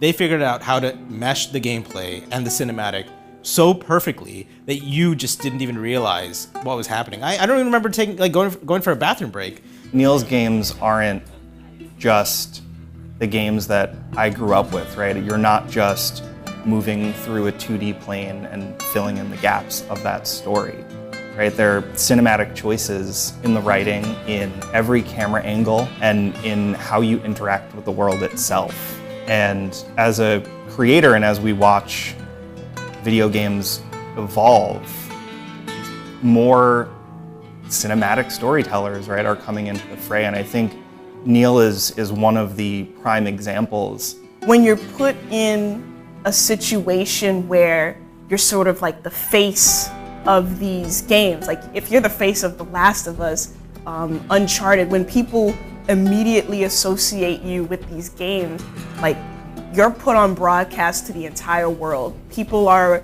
buying your games through different cultures, languages, platforms, and they all look to you. They all praise you, they all criticize you. It takes a lot to be able to listen to all of those voices all at once, directed toward you, whether they're online or in person. Like Neil Druckmann's probably here now at the Game Awards, just everyone looking at him like, oh, I know that guy. Oh, let me talk to you about this game that I love playing. Let me tell you something about this game. Neil Druckmann has done such an amazing job of creating very, very complex and compelling characters. You're so invested in these characters all across the board that you really want to follow their journeys and understand. And it really requires such a deep understanding of human nature and such a deep level of empathy to portray that in a written word and written format, and then to actually construct that in a video game that's enjoyable and fun to play across the board, that also has your heart breaking in specific moments and has you cheering and just going along for the ride. It's really just such an incredible experience as a player, as a viewer. I more so admire him as a creative and a writer. Outside of the two biggest games that PlayStation has to offer, there are also his delve with Dark Horse Comics, A Second Chance at Sarah, and various tie-ins with, of course, Uncharted and Last of Us. What I really admire about Neil is how his drive and determination have gotten him to where he is now, starting off by literally sneaking into E3 shows back in the 90s and talking his way into an internship and moving up through the ranks to become a top executive, and doing it through being part of the creative process, not by being a business guy or a sales guy, but by being an actual storyteller and designer and creator. And that is why Neil deserves the Legend Award at this year's New York Game Awards. Neil, you're a legendary figure, and you richly deserve this. Yeah, no, Neil, congratulations for the award and everything you've accomplished so far. And honestly, I'm just so excited for what you do next. Hi, I'm Evan Wells, co-studio head of Naughty Dog, and I'm here to offer my longtime colleague and close friend, Neil Druckmann, a huge congratulations on winning this year's Andrew Yoon Legend Award. It's been my privilege to have had a front row seat to Neil's entire career. He started as a programming intern here at Naughty Dog, and it was clear, even in those early days working with him, that he had an extraordinary drive and grit that was going to take him really far in this industry. But he also had patience, humility, and he understood the value of teamwork and collaboration. And the impact that he's had at Naughty Dog, and really the industry at large over the last 2 decades, is just huge. He has changed and raised the bar of what people have come to expect out of a video game. And his ability to craft stories has now branched out to so many other mediums, reaching even more fans. that's just something that very few people can replicate. So, Neil, congratulations, so well deserved. I always knew you were a legend, but now you have the award to prove it. Hello, this is Joseph Fares. I just want to say that Neil Druckmann is one of my favorite people in the gaming industry. The first time I met him was, I think, over 10 years ago, after I did Brothers: A Tale of Two Sons.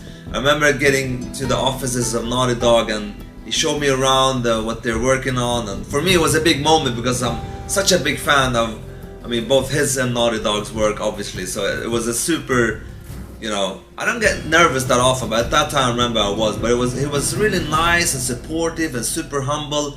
That's pretty much been him since the day, I met him. Every time we meet, he's super cool and down to earth, and we talk about different ideas and we share ideas, and I'm really happy,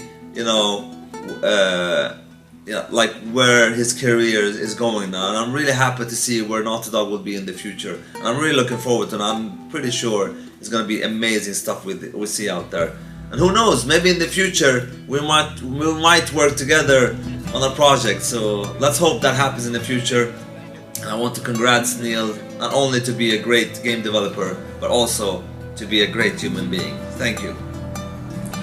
I can remember when Neil Druckmann was a student at the Carnegie Mellon Entertainment Technology Center, and he had exactly two passions. One of them was to push the limits of how to put emotional storytelling into AAA games, and the other one was to find a way to work at Naughty Dog.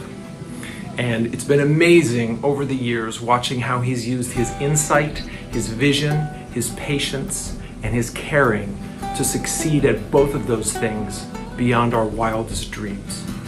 Congratulations, Neil. Neil, man, what a day. Congratulations. As I stand here thinking about it, the dream started in the Crash Bandicoot era before your time at Naughty Dog. The idea of bringing together game, movie, to create an art form that was beautiful, that was emotional, that was as important as anything else that was ever created, was just sheer arrogance and nuts in the Crash Bandicoot era. We pushed it forward in Jak and Daxter, to be sure, but I don't think we would have gotten there and achieved the dream if we hadn't met you. And it's amazing how you started as such a junior person on the team, an intern if you will, and took this dream over and made it happen. And as I stand here today, the amount of pride I have having worked on this journey, at least at the beginning with you and the team, and to be standing here today with the TV show and everything else going on and the value you've brought to the industry, to the team, what you've created, congratulations, man, and thank you. If there was such a thing, you have to be on one of my top hires of all time list, and I am incredibly proud to be able to say thank you and congratulations. Congratulations, Neil Druckmann. You are a legend in every sense of the word. You deserve this award so much for all of your contributions to game narrative. Like I said before, you are one of the most incredible writers and minds in the video game world at present and probably in video game history. Congratulations, Neil, on just being a master storyteller, and keep up the good work. With my admiration, I congratulate Neil Druckmann on winning this year's Legend Award. Totally deserve it. Thank you and congratulations. Congratulations, Neil Druckmann, on your Legend Award. The Last of Us is more important than most movies, and I dare say most books. So congrats, Neil. You're too young to be a legend, but that's what we know you are.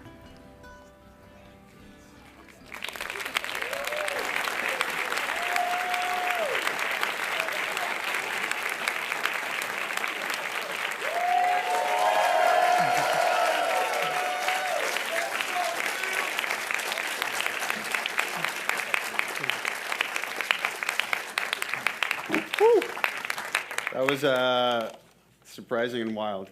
Thank you, Harold, and thank you to the New York Game Critics for the Andrew Yoon Legend Award. Take your time, I'm not going to play you off. This award means a lot, and I'm incredibly humbled to be a recipient this year. And I don't mean humbled in a humble brag sort of way. I mean, I don't quite know what to say or even feel, which is why this is a rambling kind of speech that I put together here. To be recognized in the lineage of such incredible past recipients, people whose work I admired since I was a kid, is a distinction I can't quite wrap my head around. Also, sorry for aging you, Tim Schafer, but I played Monkey Island 2 many, many, many years ago. But also your work has changed my life, so thanks for that. I guess since I thanked Tim, maybe the path here is to thank a bunch of other devs that have been a massive inspiration, specifically story-based games. Jordan Mechner, seeing the hero of Prince of Persia fluidly traverse the dungeon was a revelation.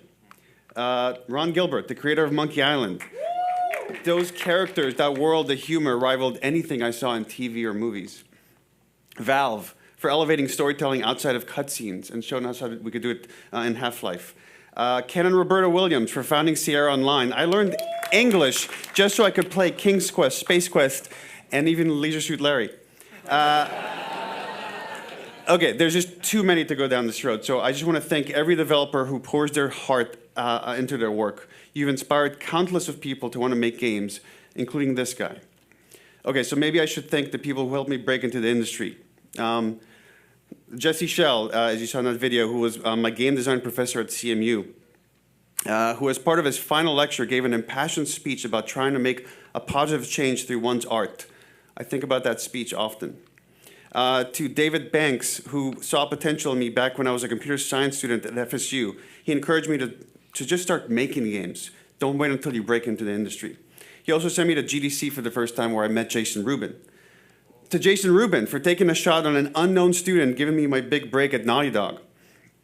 Okay, that list will be too long, so I'll stop there. I'll just say there were too many people who've guided me and given me opportunities I'll forever be grateful for. Okay, maybe I should thank my family. That's a thing people do, right? I want to thank my brother who helped me sneak into E3 and introduced me to video games from as far back as I've made memories. He's a game developer himself, and in many ways he paved the way for me and been supportive of me every step of the way. To my parents who are here with me tonight,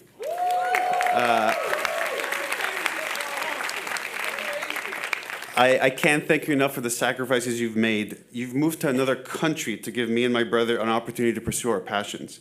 I can't ask for better fans than these two, and surprisingly they've sent me very few death threats. To my kids who are watching this back at home, who taught me a new level of understanding for responsibility and love, I wouldn't be able to make games about unconditional love without your guidance. But the biggest thanks and gratitude I owe to everyone at Naughty Dog. With some solo-developed exceptions, we work in a highly collaborative medium.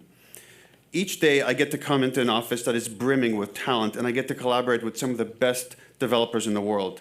And together we've wrestled with ideas, went through the lows and highs of production as we've tried and sometimes succeeded in putting elaborate pieces of engineering and art together. I had the privilege to contribute to and even lead a few projects at the studio that I was and still am a massive fan of. And despite all the various accolades, it's never lost on me that I was one of many at Naughty Dog. One of many who was inspired at some point to want to join this crazy industry. One of many who poured their heart into their work, hoping to create something that will find and connect with an audience, but never quite being sure that it will work. One of many who at times was down or felt insecure and was propped up by their teammates. Massive thanks to everyone at Naughty Dog, past and present. And speaking of Naughty Dog, I have to give a shout out to my former boss and current partner, Evan Wells. In fact, it was around this time, 20 years ago, that Evan interviewed me for a programming internship at Naughty Dog. Since then, I've had the privilege not only working at the best studio for my entire career, but also working under the best boss and mentor. And like many other people I work with at Naughty Dog, a colleague who I'm incredibly proud to call my friend. And now, as the head of Naughty Dog, I must live up to the impossible bar he's established. So thanks for that, Evan.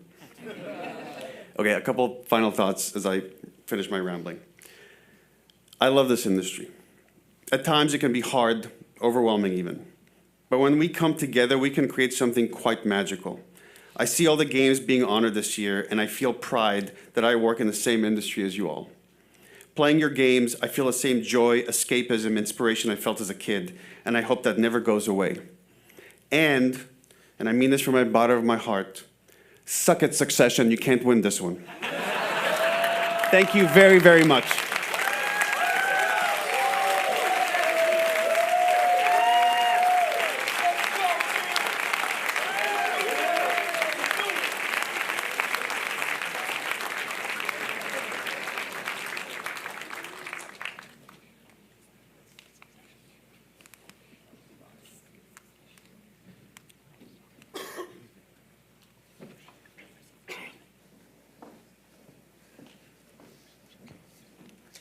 One more time for Neil, please.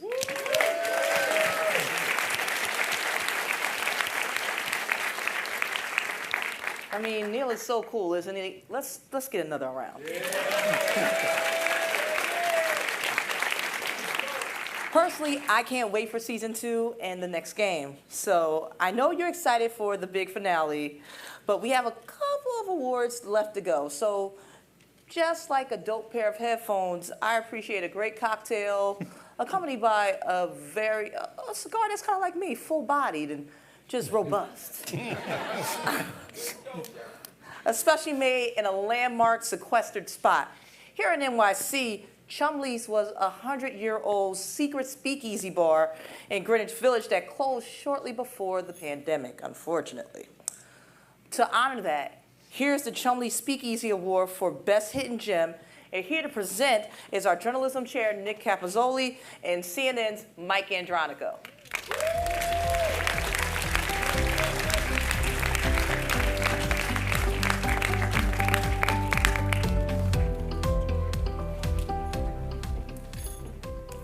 Okay.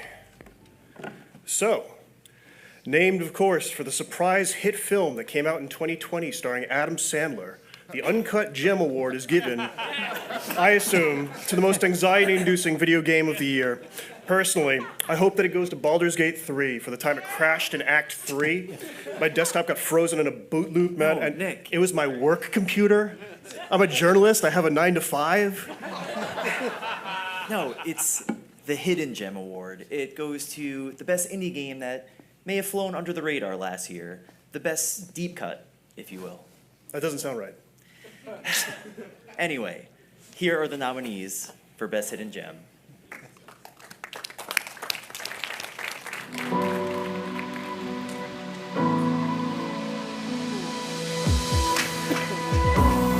Outer Terror.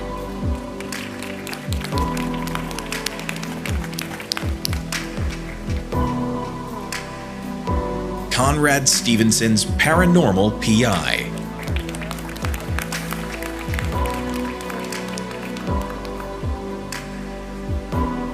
American Arcadia.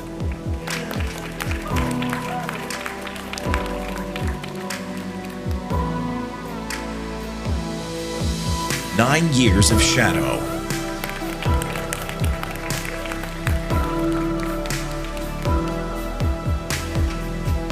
Videoverse.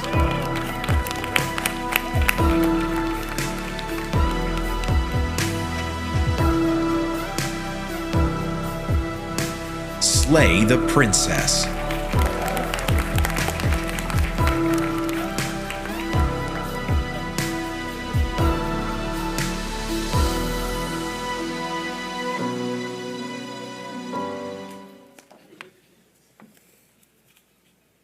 Are you gonna say the thing?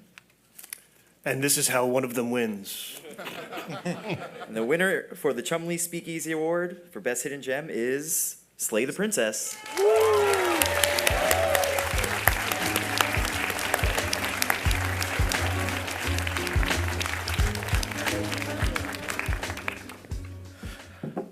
So, Neil talked about this a bit. Video games are a huge collaborative effort, and this is a field of art where we get to make something very special that is the sum of so much more than all of its individual parts. I guess I just want to thank my co-creator and amazing wife, Abby, our amazing composer, Brandon Boone, our incredibly talented voice actress, Nicole Goodnight, and our other incredibly talented and amazing voice actor, Jonathan Sims, who could not make it here tonight. Thank you all so much.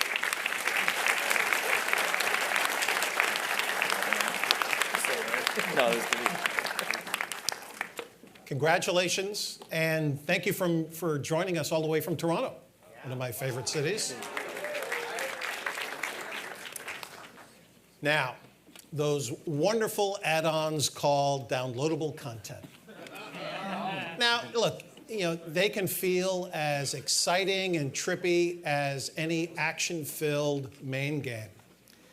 And to celebrate this, here's our NYC GWB Award for Best DLC. Did you get it? You get it? You get it? And it's presented by Michelle Earnhardt from The Messenger and Brady Langman from Esquire.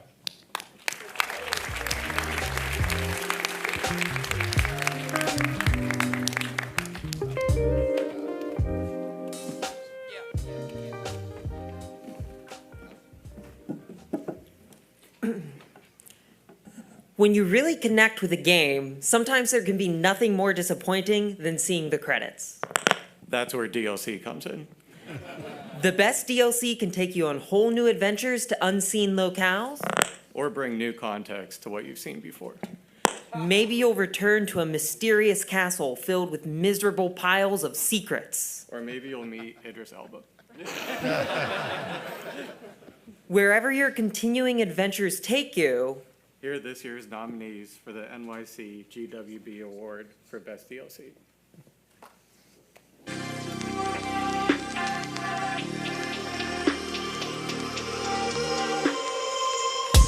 Horizon Forbidden West, Burning Shores.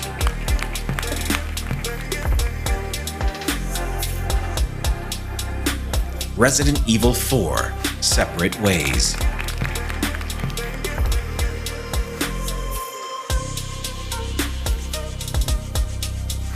Cyberpunk 2077, Phantom Liberty.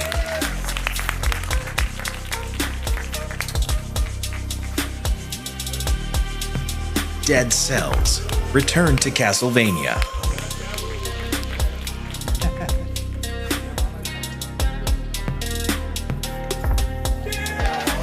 God of War Ragnarok, Valhalla.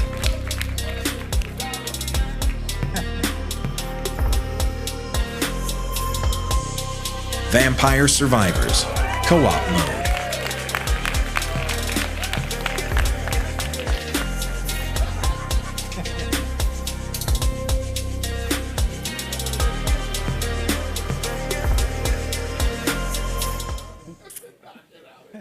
and we'll tell you the winner once you subscribe to the season pass.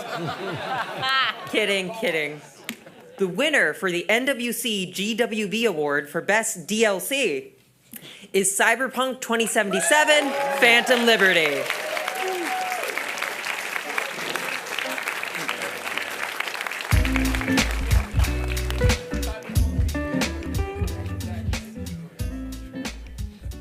Thank you. Wow. Yeah, so it is a massive expansion. And the only way to be able to get through it is with the ups and downs of production was definitely the support of the community. So I want to thank the community, the most badass community that was there with the feedback and the cosplay and just the interaction. Amazing community. Yes. And of course the team, the tenacity. I mean, this was our pandemic game, if you will.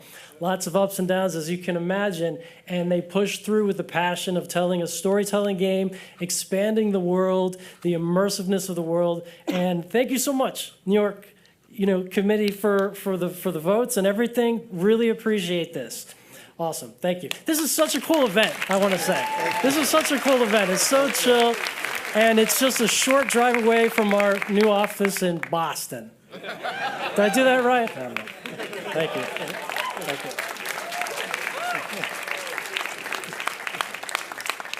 Congratulations. Thank you for joining us all the way from Poland through Boston. Oh, so we have this rare item we're raffling off. It's the Neil Druckmann Last of Us Part 2 Collector's Edition signed by Neil. So yeah, what can we, Brianna, you want to lift it up and show it? Yeah, so it's big. It's big. It's like half my size, So we've been holding that raffle all night, and the winner is. Wait, how many decided to go into the raffle first? Good amount, good amount. Yeah. So the winner is Jillian Martin. Oh, shit!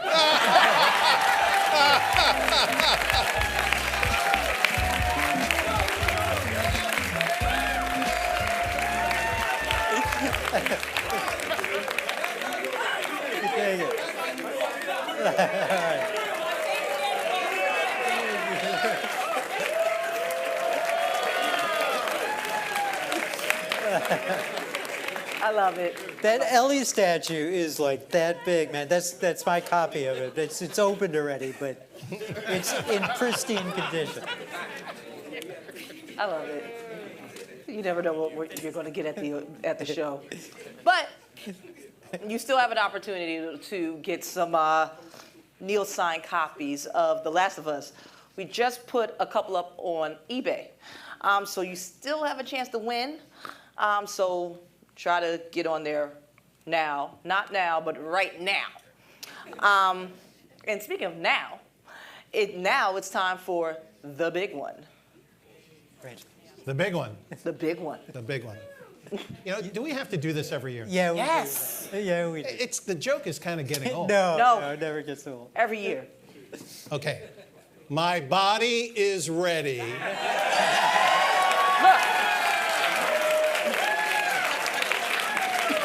How about yours, Harold? My body is ready too, Reggie. Audience, is your body ready? So, Critic Circle critics, can we have you all converge on the stage as best you can? Come on up.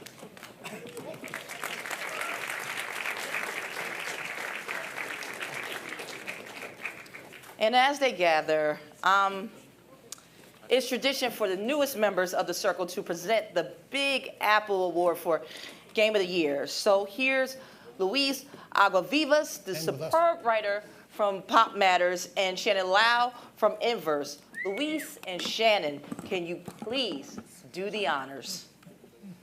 Yes. Can I just say I'm so glad the New York Game Awards keeps getting bigger every year. It's always helpful to us native New Yorkers for more people coming to our coast. Yeah, and it's an honor to give the award for Best Game of the Year, and what a year 2023 was. So the nominees are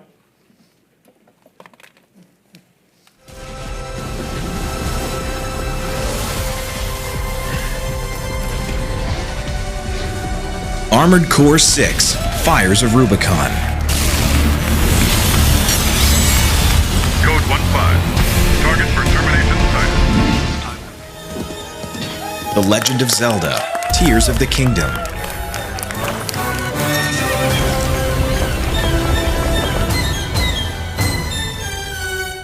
With a typewriter. Alan Wake 2. Someone's been watching us. How do you run from an idea? From a story that lives in your head? To sickness in Baldur's Gate 3. The infected hear the voice of the Absolute and believe it to be a god. The Absolute is more dangerous than you. Starfield.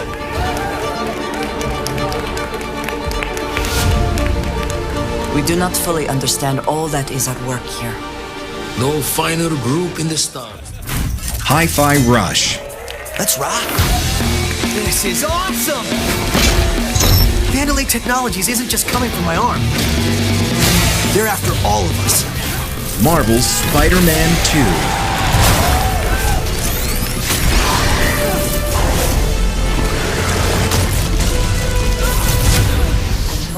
Cyberpunk 2077. Phantom Liberty. What's the catch? I need you to get to Dogtown. And the Game of the Year goes to Baldur's Gate 3.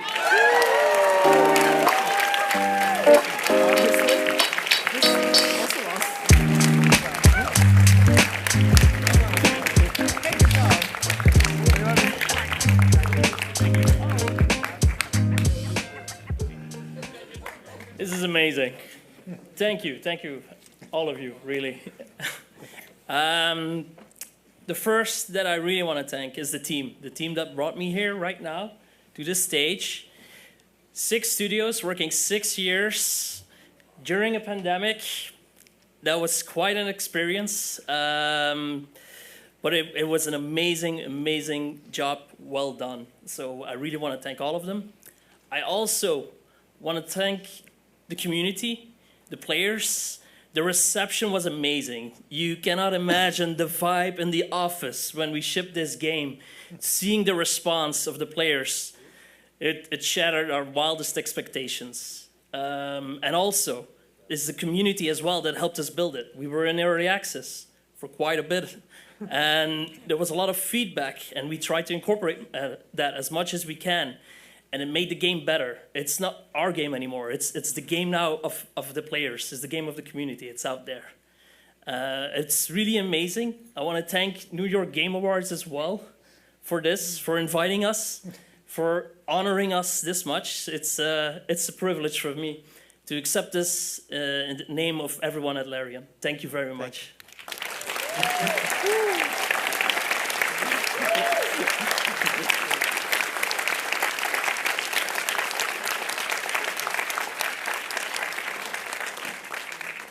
Congratulations to all the winners and nominees. What an excellent evening.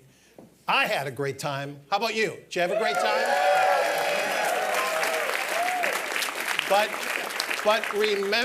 remember why we do this. Please, please, please donate at nygamecritics.com/donate. Have a great night, everyone. Thank you for coming. And thanks so much to all of you who are here with us in person and online. We'll see you next year in January, but until then, have a spectacular 2024. Okay.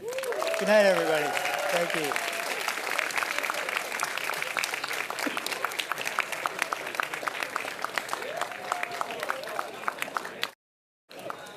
So stay for photo? Yeah.